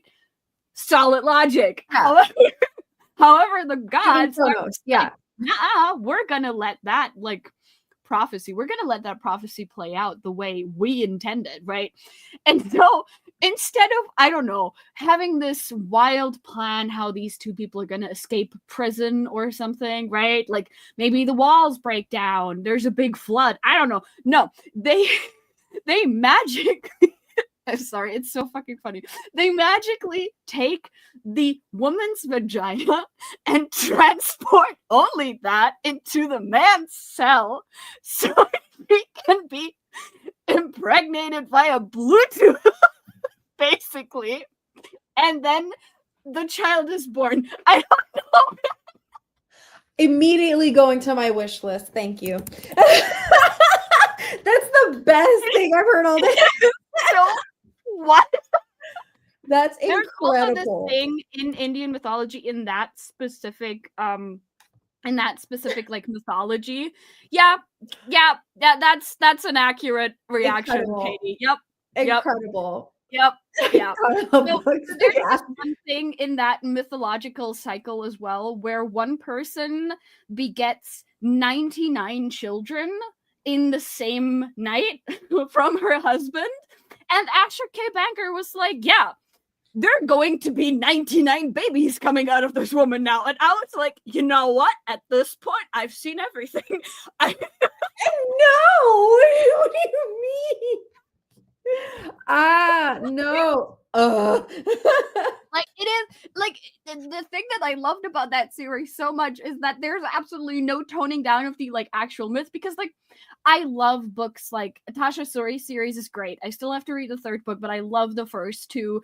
I love everything Vaishnavi Patel writes with Goddess of the River and the first one, Kaiki. I loved those, right? But like what these authors do a lot of the time is they take the essence of those tales and they transform it into some kind of like quote unquote palatable tale, right? Yeah. They transform it into a fantastical tale that still makes sense for our imagination. And Asher K. Banker was like, no, my ancestor took fucking acid to write this, so I'm going to honor them by making the exact thing happen verbatim from what's going on in this. Incredible. I'm so here for it. I just added it to my wish list, so we're good. We're solid. Like, also wants to go back. Hi, Margaret. To sell those books because I don't. Man, I. Yes, it is. Yeah. It is. Yeah, almost it is. Every single time I've seen authors say my book is like Ghibli, I'm like, is it? Is it? Question mark. Sus. And yay, Casey finished the binding of the second one. Yay! We're so proud of all of us. Yay! Good job, everybody. Yeah. Okay. What are the ancient Astronomers? Yes. That is exactly what Asher K. Banker did, and I support him for that. So here for it. Okay. I think we are. Yep. Okay. It's good. It's on my wish list. Awesome. We're set to go. Okay. Amazing. Okay. As it should be. Are we ready for our last sprint? Yes, I'm ready to have this day be Let's over. Finish this. Okay. Considering that I have, I think, about 50 pages left, I would say 30 to maybe 35 minutes should be good for me. I don't know about you. You said you had 20 left, right? I do have 20. Yeah, okay. Okay. So you want 30 or 35? Maybe 35 to be on the safe side. Okay. And what theme do we want for our last sprint? The question. There's more undersea things. There's animals. There's cars and racing themed stuff. There's holidays. There's trolls. There's sports. There's I think two separate people have wished for pigeons in the chat. Pigeons it shall be. Okay. Yes. I think this is a no, we will not. No. It's too late for that, Hal. It's too late. We've fallen so severely out of love with Brandy Sandy that at this point we should be able to sue him for emotional damage. Yes. I'm so serious. Yes. I should be able to claim compensation. Oh God, yes. Pigeons are tradition, I guess, at this point, as fair. Correctly I being support stated. this tradition. I support pigeons. I support pigeons. Okay. Let's see. You know, maybe we could ask our insurance companies if we could get paid something as If companies. health insurance isn't going to give us preventative dental care, they could at least give us compensation for reading. Something. Throw us a bone here, please. This is That very too. We will never regret that. That is the one thing that I will give this man is that his writing made me meet, I think at this point, like 4 or 5 of my favorite people. Literally, So- a good chunk of our internet we met through that through that Discord. Yeah. So I'm grateful for that. Okay, sharing screen. Woo! Give us the pigeons. Give us the pigeons. Pigeon. Okay.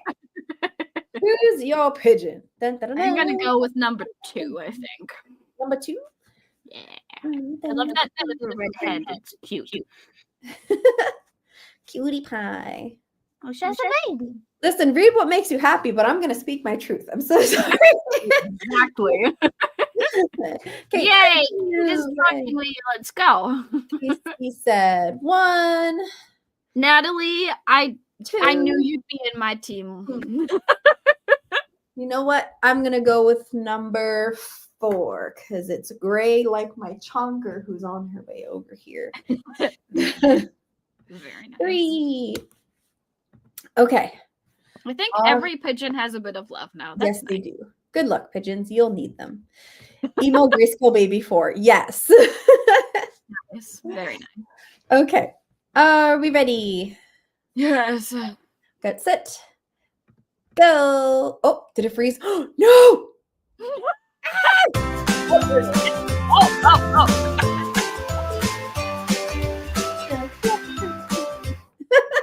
Okay.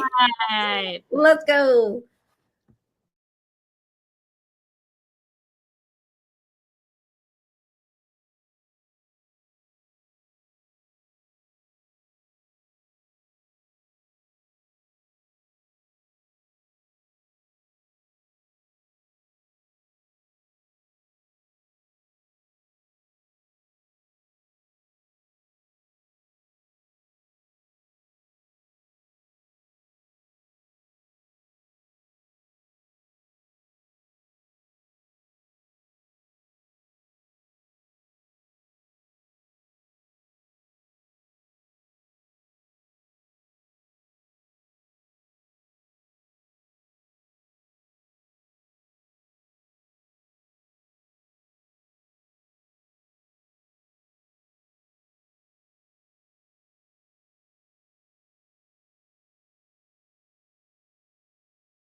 5, 4, 3, 2, 1. Hey, pigeon number 1.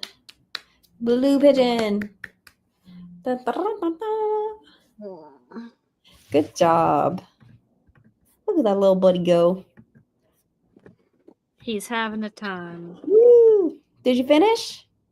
I did, and then I Yay! had 9 minutes left, and I decided I should check on the election. Oh. And now I want to get blackout drunk. Oh no, friend, I'm so sorry. So there's a few websites that give like, voting prognostications because they're not done counting yet. Okay. Yeah. So like because the counting system in Germany is often assisted by hand. So there's actual like voting places, and a lot of those votes get counted out by hand by helpers, essentially, right? Like my dad used to help with a few elections back in the day. So they're not done counting yet. But based on the prognostications, the only thing stopping our far-right party from being in the government and not the opposition is whether or not our centrist party wants to form a coalition with them. That is the only thing that's stopping this. Because if that centrist party and the AfD form a coalition, they will have the majority of votes. Oh, I'm so sorry. Because the prognosis is 20% AfD. I'm sorry. Every fifth person in this country is a Nazi. Oh, pain. You deserve a drink, honestly. God, I want to obliterate the entire half bottle of vodka. Oh. I'm not gonna, and I shouldn't, but like, it's so disappointing to see how many votes our centrist party is still getting. Yeah. Because what everyone has to understand is our centrist parties, so they're called so fun fact, they have two branches actually. One of them is only eligible to be voted for in Bavaria, which is where I am. Mm-hmm. Don't go here. I love our landscape. I don't love our political climate whatsoever. But like the one that we could vote, that I could have voted for, which I didn't, because I will only vote for these people if you hold a gun to my head. The one you can vote for here is called Christian Socialist Union. And the one that you can vote for throughout the entirety of Germany is Christian Democratic Union. And they are one of our oldest parties with the most votes consistently throughout our history of being a republic. To the point where, does Angela Merkel mean anything to you guys? Yeah. She was part of that. Okay, that gives context. So the woman that basically reigned in our country for 16 years, because Germany doesn't have a limit of years of how many times a chancellor can be revoted, essentially. Yeah. She was part of that party. And she was not the best of leaders. She was not the worst of leaders. There are many things we can and should be criticizing about her. But one thing that she did, especially towards the end of her political career, specifically in the last 4 years that she was in power, was make a lot of decisions that went against the general party climate. Mm-hmm. So, for instance, the whole thing we had in, was it 2015? I think it was 2015, when a lot of refugees started coming in from mainly Syria, Afghanistan, and the like. She was actually the deciding vote on letting these people into the country, and she directly went against what her party was trying to vote for. So she essentially faced a lot of criticism, both from within and without her party. A lot of people make her responsible for the immigrant crisis that we have. We don't have an immigrant crisis. Moving on. But I've heard that rhetoric. Yeah, Katie, just so you know, I'm talking about the former German chancellor. Yeah. She was the German chancellor for 16 years. Basically, I've grown up under her. Like, I don't remember any other chancellor before her because I was too young for that. She reigned for 16 years up until, was it 2020 or 2016? I think it was actually 2020, but I don't fully remember. My brain is soup. I think it was. Because I feel like she was in our news relatively recent, Yes. more recent than that. Yeah, no. She was until 2020 because she snubbed Trump at some point. I remember that. That was funny. Anyway, the relationship not being good. No. Which is mostly because Angela Merkel did not really give a shit about what other people thought about her for the most part. Anyway, so like she went against her party's wishes a lot because CDU-CSU, so CDU-CSU, has always been very conservative, which figures considering they have Christian in their name, no matter how you look at it. I'm not gonna lie here. But she also openly disdained, like Angela Merkel openly disdained the chancellor candidate from CSU-CDU that we currently have, so that's fun. And when I say that she was more progressive than her party, I mean I was still not on the same wavelength as her, but she was miles better than her party.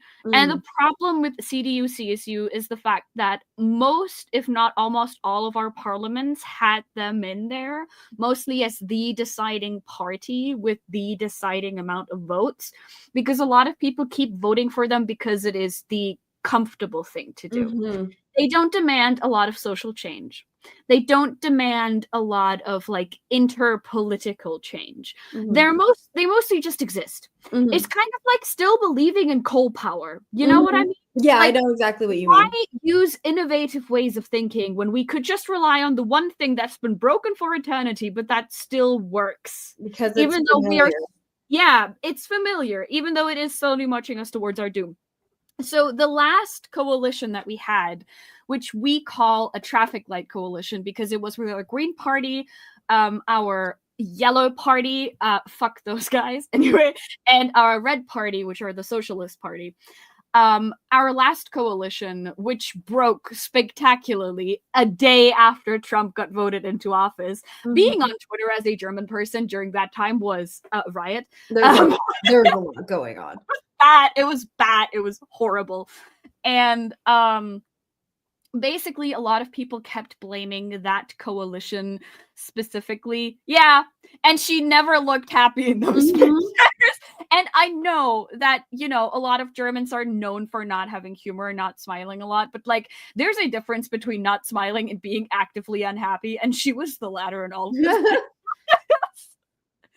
But like our previous coalition got blamed a lot for things like the energy crisis that we're currently going through, the oil crisis specifically that we're going through with everything that's happening with Russia. And it is absolutely ludicrous because the reason we're going through energy crises and the reason we're going through an oil crisis specifically because of everything that's happening with Russia is because CDU-CSU kept trying to base everything on oil. They are the reason that we are so dependent on the oil coming from Russia. And it's so disheartening to see that no one was like looking through all of the propaganda that was placed in front of them, because we cannot blame the people who recently just got into power for fucking everything up in the first place. Like, we cannot blame the people who are trying to pick up the slack. We should be blaming the ones creating the slack in the first place, but no one does that. And it is so disappointing to consistently see CDU-CSU be like the best performing party. Like in the prognosis that I was looking at, they have how many was it? 28.5%. Which is the most. However, you know, like again, AfD got 20% apparently. It's still alarming. It's not enough. No, it's not. The only thing I'm happy about is that the fucking Yellow Party is probably not going to get into parliament, and they deserve that. I'm taking my joys wherever I can, and I'm so happy that this particular party is not getting in because I've had it up to here with them. They are essentially, they love to proclaim themselves to be like the paragon of financial knowledge. So like they really try to be like, yeah, like we as a country, we're suffering, we don't have a lot of money, and so like we need to change that. And then every single thing they try to have as a breakthrough is basically just helping rich people get richer and poor people stay poor. unbelievable. Like, I shit you not, the guy who was essentially responsible for the coalition breaking that early, Christian Lindner, fuck that guy, he wrote an entire manifesto of like how to save Germany from the financial crisis. And one of the points on there, I shit you not, was how about we pay less state-sanctioned subsidiaries for poor people? Oh. Uh-huh. Oh, so just screw everybody else. Wow.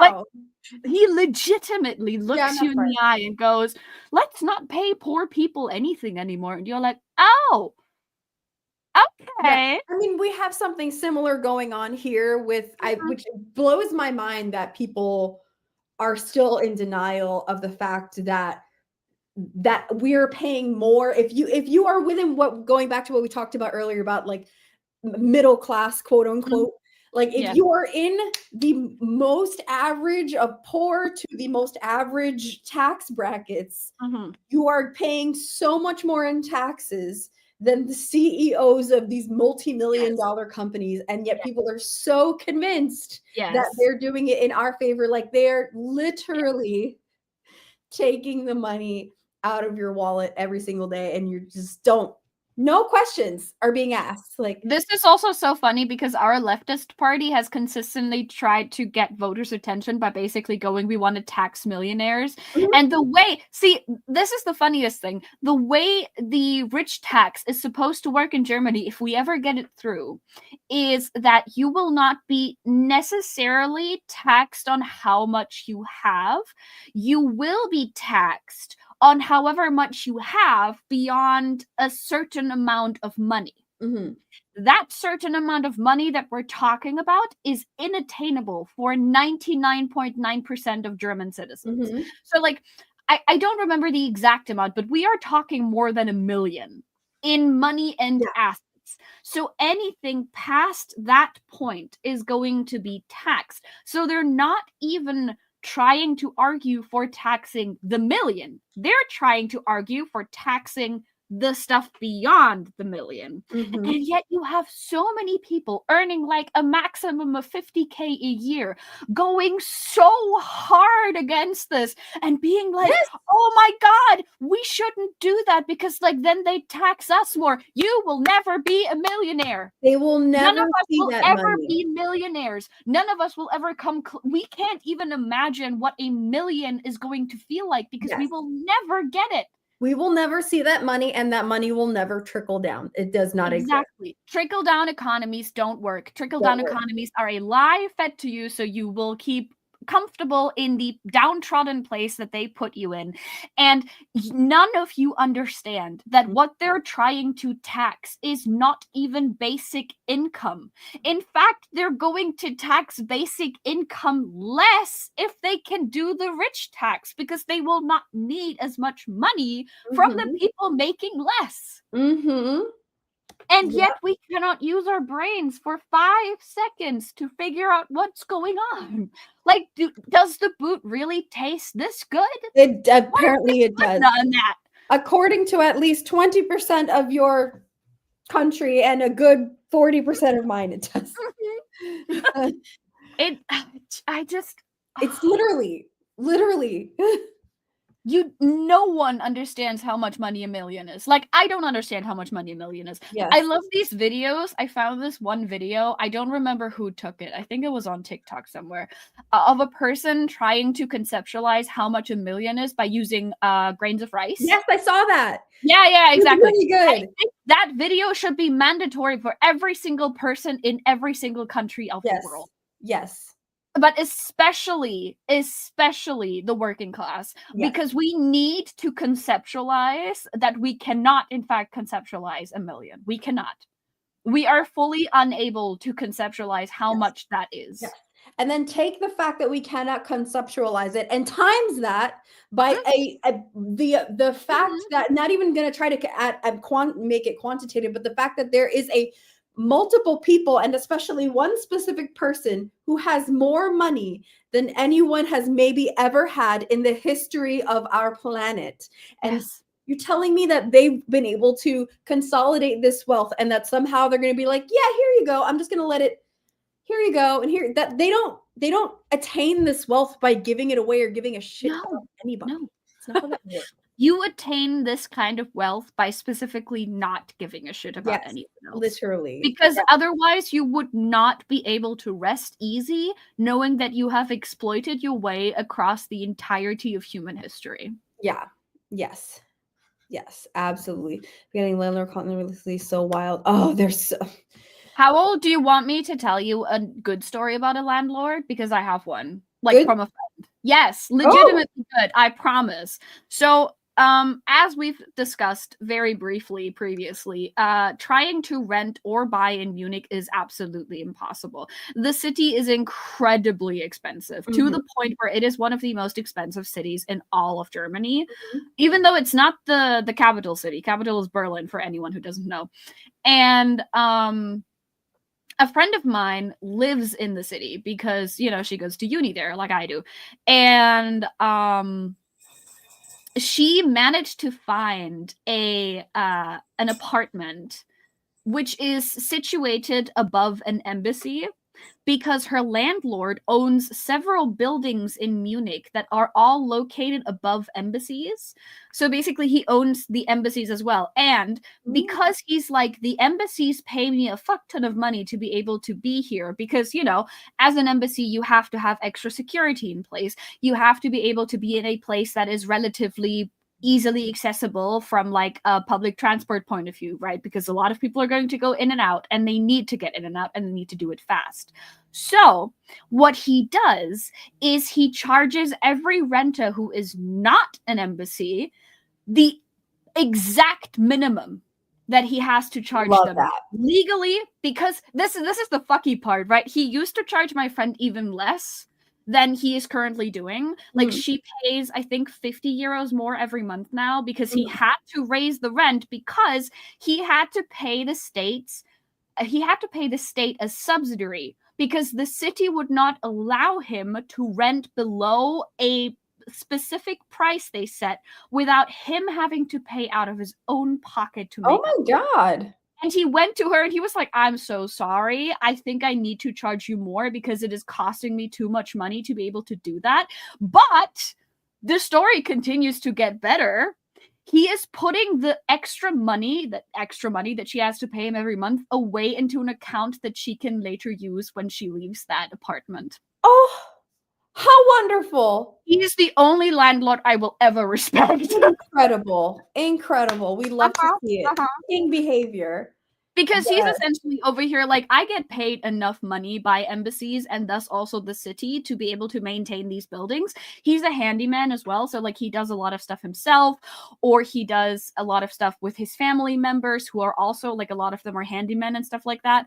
So he doesn't even have to pay a whole lot on repairs and maintenance. And so he legitimately charges everyone, like, €1 or something above the minimum rent that they have to pay in order for the city to shut up. And it is so amazing. It does also mean he doesn't believe in like places like Sylla or whatever. So like the only way you can get into his apartments is by word of mouth. But honest to God, understandable. I'm completely fine with that because he is an actual icon. Like, okay. I love him. Never met him and I love him.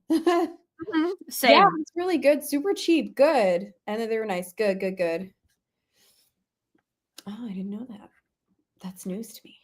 We love it when they're actually good landlords. There are few, but they exist, worth their weight in gold. Yeah. Absolutely. Yeah, absolutely. It is incredibly disappointing to be this excited about a landlord not being a piece of shit, but alas, right? the world that we live in. Right? Goodness. Well, and like in this case, honestly, not even just not a piece of shit, but like actively trying to do as much good as possible. Yeah. I'm gonna give that. Like, because like our landlord is fine. Like they don't demand outlandish prices, but they're also not like this. So like he is a level above the average, not so shitty landlord. Yeah. I will actively say like we do have very nice landlords here. Everyone here is super sweet. They're very active in taking care of the property and everything. And honestly, even though, well, I said before, what we are paying is egregious compared to what they could be charging us for an apartment of our size in our area. They could probably charge us more, but I'm gonna whisper it because they don't need to hear that. No one needs to know this. No one needs to know. Is there like a thing in the US where there's like a stopgap for renting prices, or can landlords legitimately just charge you whatever the hell they want? I'm not sure. I mean, I really don't know, because it really does. The range feels so wide to me that I've never really looked into that. So that's. Because I know that in Germany, at the very least, something they've started calling into action is an initiative for students, because a lot of students suffer egregiously under high rent prices, right? Because of course they do. Students cannot afford to work full time, but students also need to be near universities, and university campuses are usually located inside big cities. So, you know, and I know that there is a student initiative for students specifically where they can essentially see if someone is price gauging them. And there are actual legal ramifications for this. Yeah. Like landlords can really get into trouble there. However, I don't know if there's like, I don't think there's like one stopgap price all over Germany. I don't think that exists, which is mostly because, you know, you have rural and urban areas, which fair enough. I understand that rural areas are going to be cheaper than urban areas. I get the concept of that, I suppose. But I do know that there's several laws in place that do protect renters to a certain degree against price gauging. Yeah. Also, yes, I believe this I am familiar with. Katie's right. So there is a limit to how much they can increase at one time. And I think if it goes above a certain percentage, then it has to come with like a lease agreement renewal, or at like the end of their renting cycle. Yeah. So basically, like they can't, I don't know, I'm just going to pull some numbers out there. They can't raise the rent 20% at once, but they could do it in like 5% intervals across like half a year. It's usually it's like at once a year you renew your lease or your rent agreement or whatever the case is. But yeah, so it would be like if they wanted to bring it up, then it would be in like smaller percentages over a few years. Yeah. Okay. Yeah. But no one is necessarily stopping that. Not that I know of. Well, that's fun. Oh, damn. Yeah. Yes, I agree. Absolutely. And students are disrespected across the entire. And universities and colleges should be ashamed for how much they're charging for room and board, because some of them are charging more than actually getting a flat or apartment. Or it's ridiculous. Absolutely ridiculous. Like the only thing in Germany, there are specific student dorms that you can rent, and they are usually cheaper than the surrounding areas in the city that you live in. However, they're also severely limited, of course. Yeah. So getting into them can be an extreme hassle. Like in Munich, I wouldn't even try personally, simply because I live too close to my university to warrant trying to get on one of those lists, and because those lists usually prioritize students who aren't from around the university, aka, well, if you can still live with your parents, why don't you do that? This is completely ignoring any and all problems students might have with their parents. I'm well aware of that. That's not, the system doesn't help with that, but I will say that they try. Like when I was studying in a different city near Cologne, which is somewhere in the middle of Germany, for those who don't know. Very, very nice city, by the way. There's a very, very pretty church there. It took over 800 years to build, so it better be nice. Anyway, when I used to study somewhere close to there, I didn't really have a place where I could stay, so I applied for student housing, and I shared a dorm with one other person. So we each had our room, which was, I think, I want to say 15 square meters, the room. And then we basically had a small shared kitchenette. It was like very small. It was like, we could fit in there if we tried, both of us, and then none of us would be able to move. Let's just say that. So we had that. We had a very, very, very small shared common area, and we had a bathroom together. And I paid $350 for that room. Mm-hmm. But that did include gas and water. Mm-hmm. And I think the most it increased to was 400, which was entirely because the waterworks demanded more money. Okay. So I think the most I paid monthly was 400. That's really good. Yes, that is incredibly good.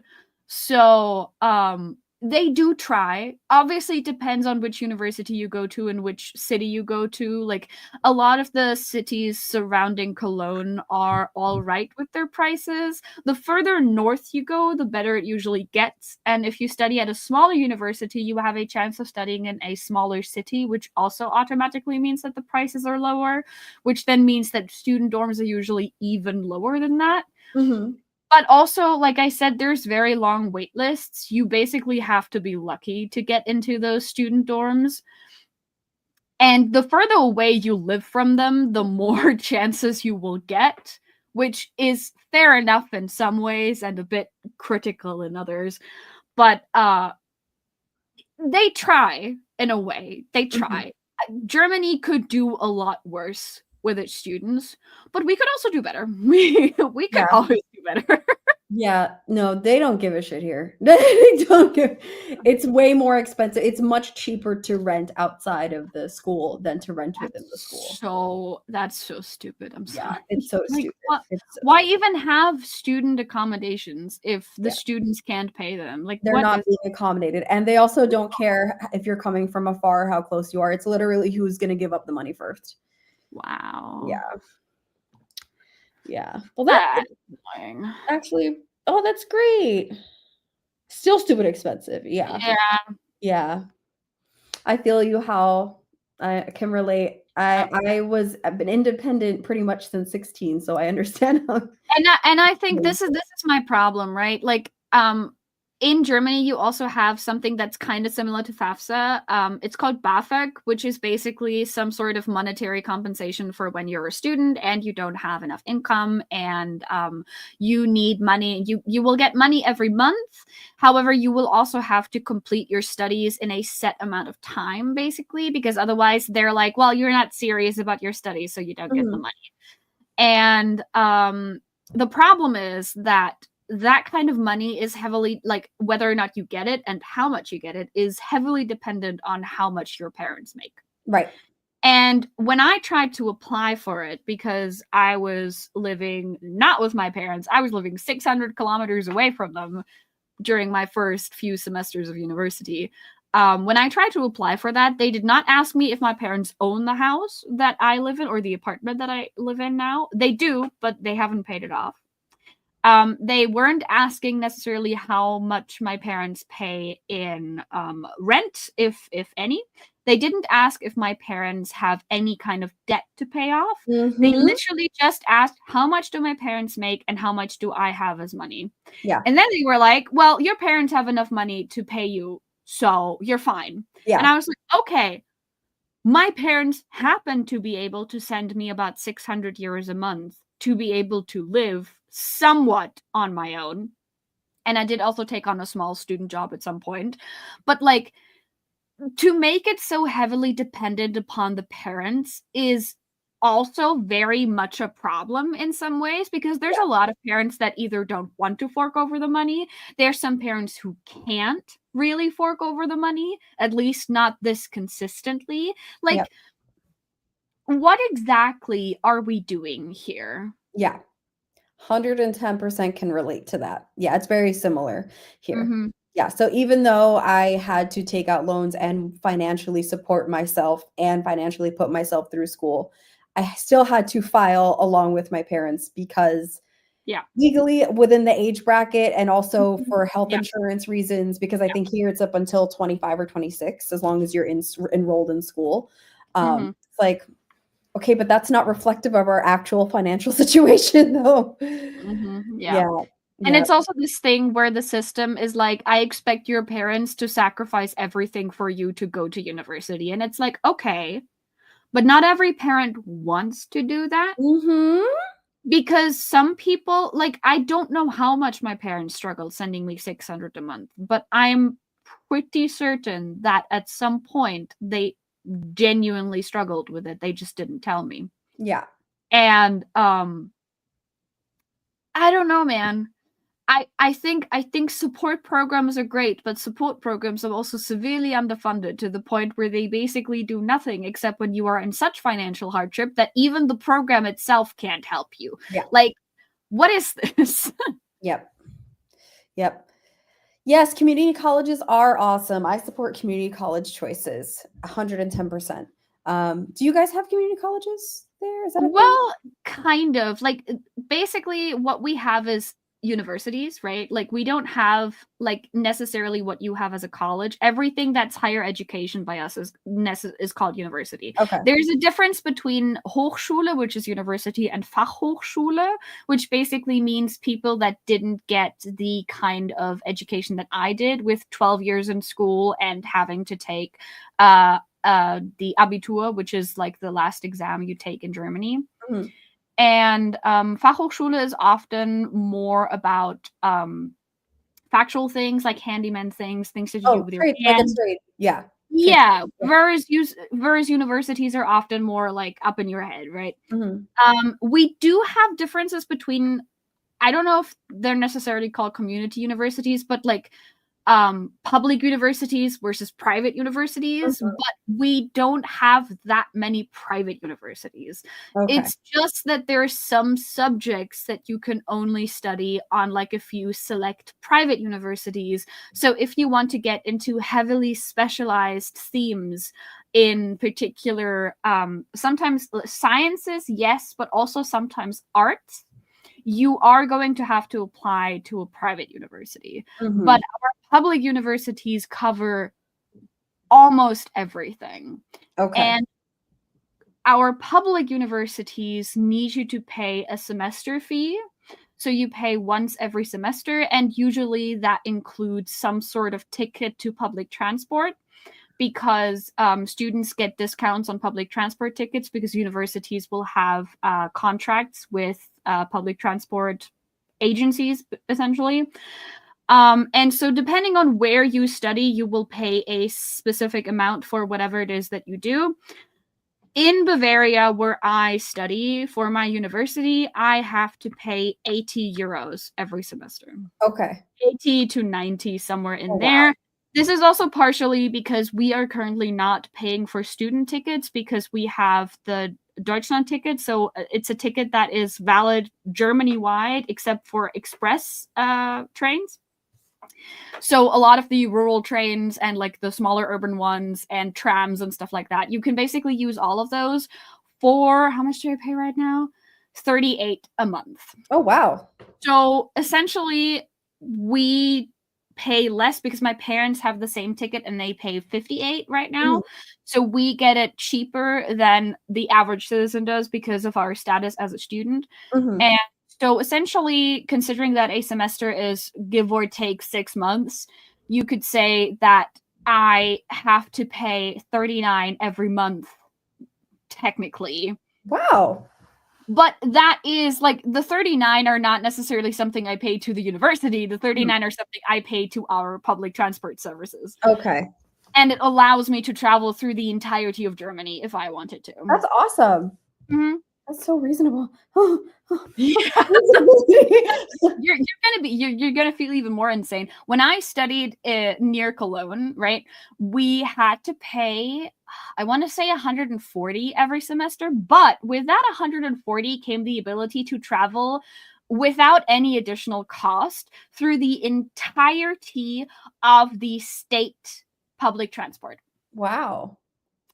The entirety. I could travel at any time I so chose with any of the trains available to me except express trains. And during the weekdays from 6 p.m. onward, I could take one person with me on that same ticket. That's amazing. Mhm. Wow, that's really good. And I paid 140 every semester, so 280 a year for all of that. That's really good. This included student fees. That's it. That's what you paid.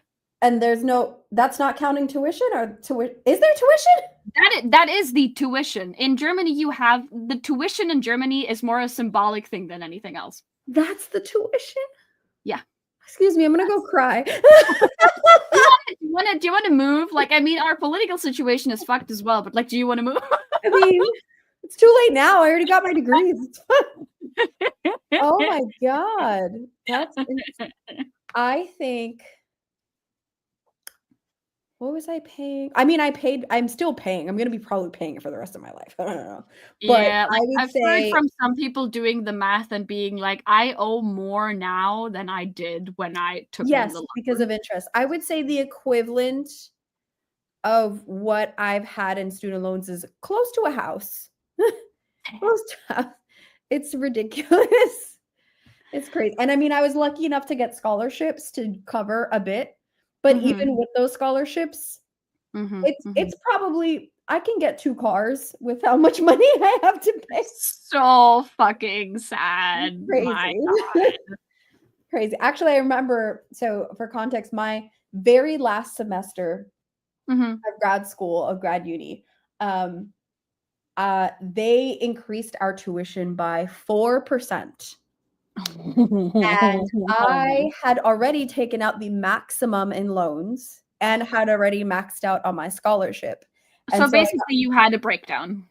Yeah, they called me into the business office a few months before graduation, and they said, listen. Oh God, that sounds terrifying. You have a $10,000 balance. How would you like to pay? What the fuck? And I had to I had to go empty out money because I was like, this is crazy.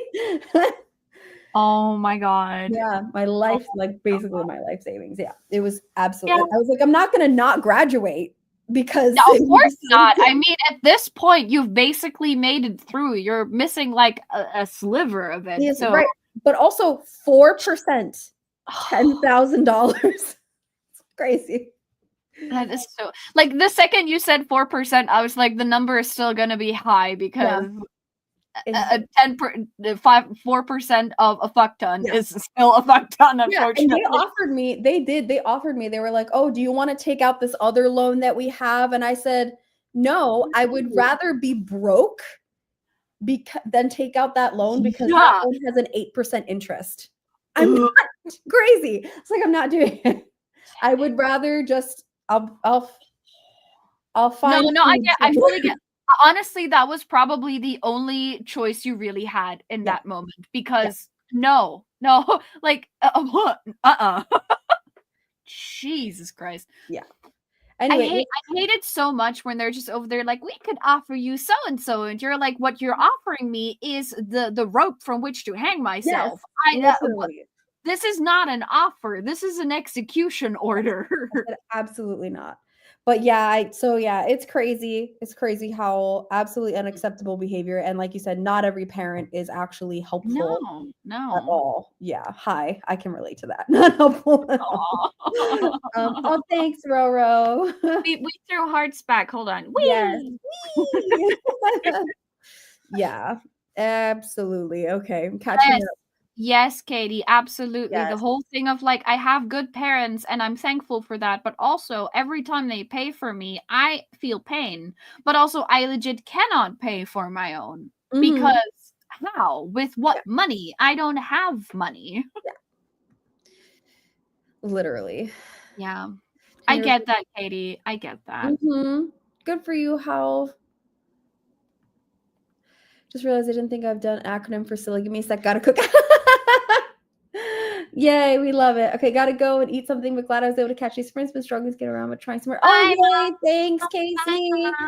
Miss your face. Mwah. Oh, S for sincere, Y for young, neurospicy queer defender, L for lovable, L for lyrical laughter, and Aww, thank beautiful. You. That's really sweet. That's so sweet. Katie's adorable. And Casey's also a sweetheart. I started making money to have a Patreon or something. I'll try to give you. I appreciate you. Listen, maybe I mean, the money that I maybe make from doing YouTube memberships and everything is just going to go to my ADHD medication, so it's and my antidepressants, so it's valid. It's okay. It's okay. Life is good now. It's all that matters. If this means anything, Lim. So yes, so proud of you. Yes. It's super hard having to do that and, you know, finally getting to that point, especially because I understand that the more you love a person or the closer a person is to you, the worse this gets. Yes, the harder it is. And how I have a book recommendation for you because, hi, relatable. Hold on, I'm going to tell you what the book is. I haven't talked about it on my channel because it was a self-help book and I don't really I'm not going to trauma dump on my channel like that. But I highly recommend it. Hold on. Where is the name of it? I forgot the name of it. It is called, oh God, how long ago did I read this? Hold on, I'm on my Goodreads looking for the title. Oh, here it is. It's a self-help book. Very good. It's also a workbook, so it helps you reflect on how you feel about your parents, but also helps you understand the kind of personality that your parents had and why they may have, not to excuse them and not to forgive them, because you do not have to do that, but to understand why they are the person that they are. It is called Adult Children of Emotionally Immature Parents. Oh, I've heard that title before. Very good. Yeah. Yes. Yes. Yay. Do you want to be like first? Actually, yes. Read that book. I'm telling you, it helped a lot. Yes, very proud. It's okay, Katie. Do not apologize. No, we dropped the most out-of-pocket comments in our DMs, Katie. Do not worry. Steph and I are used to some shit. Yes, we are.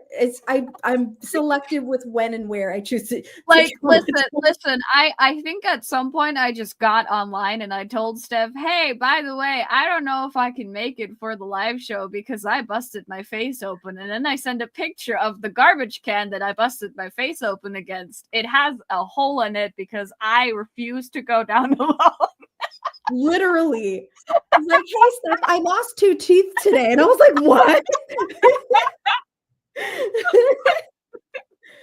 So don't worry. Steph has used some shit for me. Literally. Yeah, I get you. I totally understand how you feel, but I do suggest this one. I really do. Yeah, definitely look it up. And it's probably gonna happen forever. I don't know. Maybe it's just sometimes over now, but yes. I do want to say very quickly though, it's also okay to be angry. Yeah, it's okay. It's totally okay. Yes. Put a Libby hold on the nonfiction. Yay! Wait, you mean which one? The one that I reviewed earlier today with Natalie, or the one for March for my book club that we're reading? Great. Yeah. Call you 30. I have an old spirit and I love that so much. Okay. I think we should start to probably wrap it up because I know I'm getting almost dinner time here, but I know it's late where you are. Yeah. Perhaps. On the self-help book. Yay. Oh, also before we wrap up, here's a question.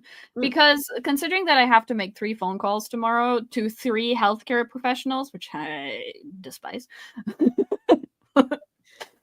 I have decided that I'm going to treat myself by buying / pre-ordering books. Sarah has given me the idea of buying 3 books, 1 for every phone call that I manage. I love it. So now the question is, what do I get? Because we have a few options here. So not necessarily like full-on titles, but we have options nonetheless. So what I could do is I could get some more Danmei books because I have a few series that I've started collecting. So I could do that. And in that category, I could decide either continue collecting a series or start collecting a new one. Because there's a lot of Danmei series that I want to eventually own. We don't need to talk about that. It's okay.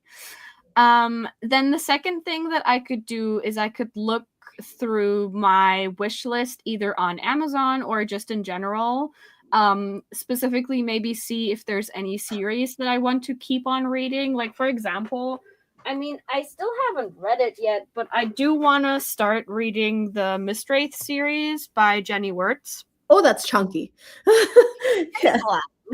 I have the first one. I got it used. I'm probably gonna get most of the other ones used as well because they're just a lot cheaper that way. So there is a chance that I could just get the next, like, maybe one or something in that series. Okay. Or I could just pre-order stuff that I've put on the wish list and see where that leads me. So we need to decide because I need a plan. If you continue the first series, are you likely to read it soon? Which one? You mean this one, the Mistwraith one? No. The one before that, I think you mentioned. There was another series. The Danmei one. Yeah. Yeah, probably.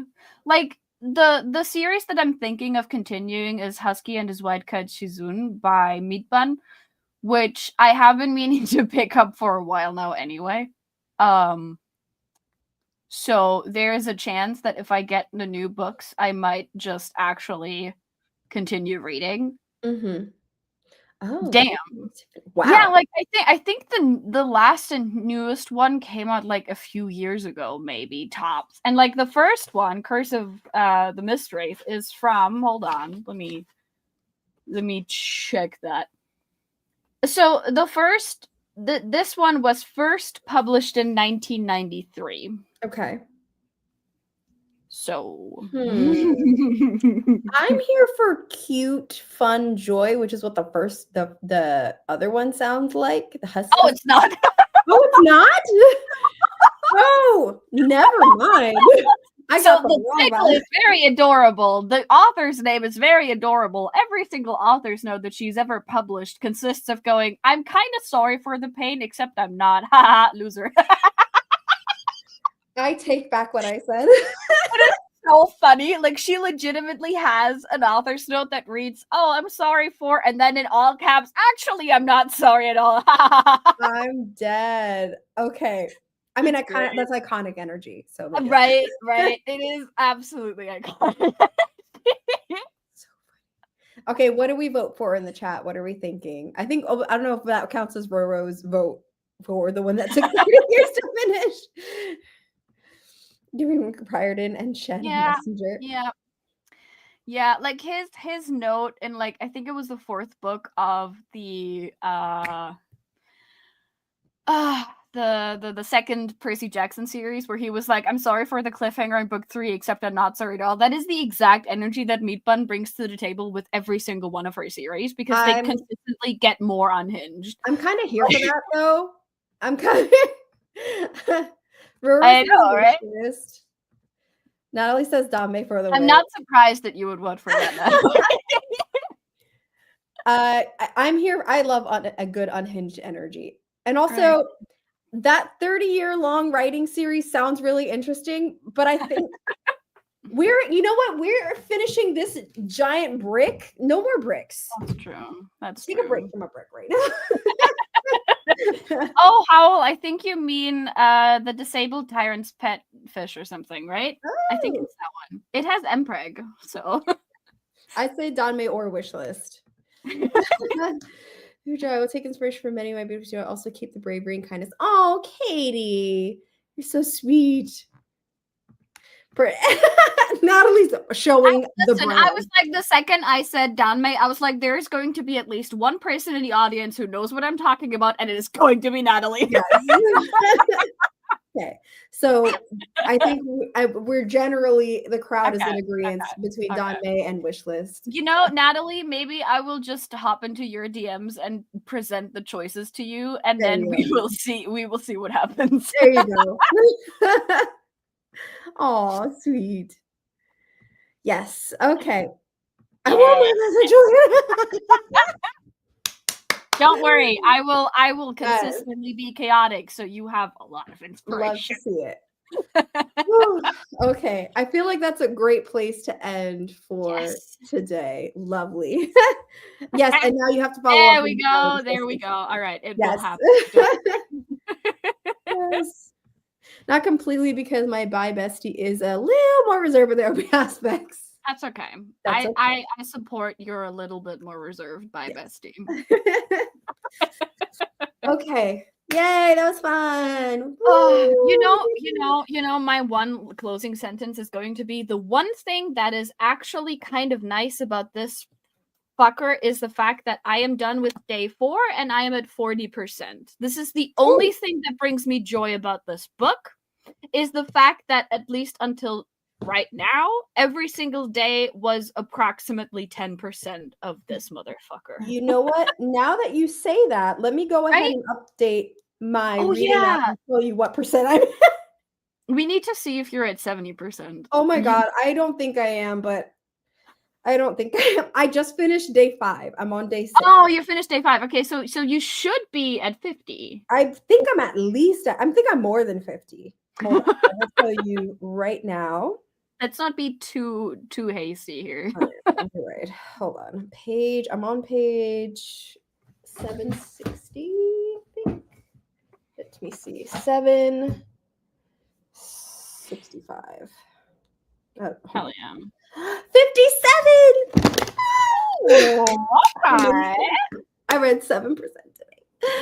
Let's Let's go. go. You're so welcome, even though we never know where these conversations are going to go. No. Before. We didn't even know we were going to sit down and have like an hour-long discussion. No, literally, that's why it's always more fun with friends, because it's like, who knows? On one hand, it is more fun. On the other hand, we do not get as much productive stuff done because Still, I prefer the joy. Thank you, Katie, for being amazing. Thank you, all the friends, for being here. We're so proud of you too. Okay, it's time to go decompress. Have a good night, everybody, or day, or wherever, whatever you're doing. Bye. Bye.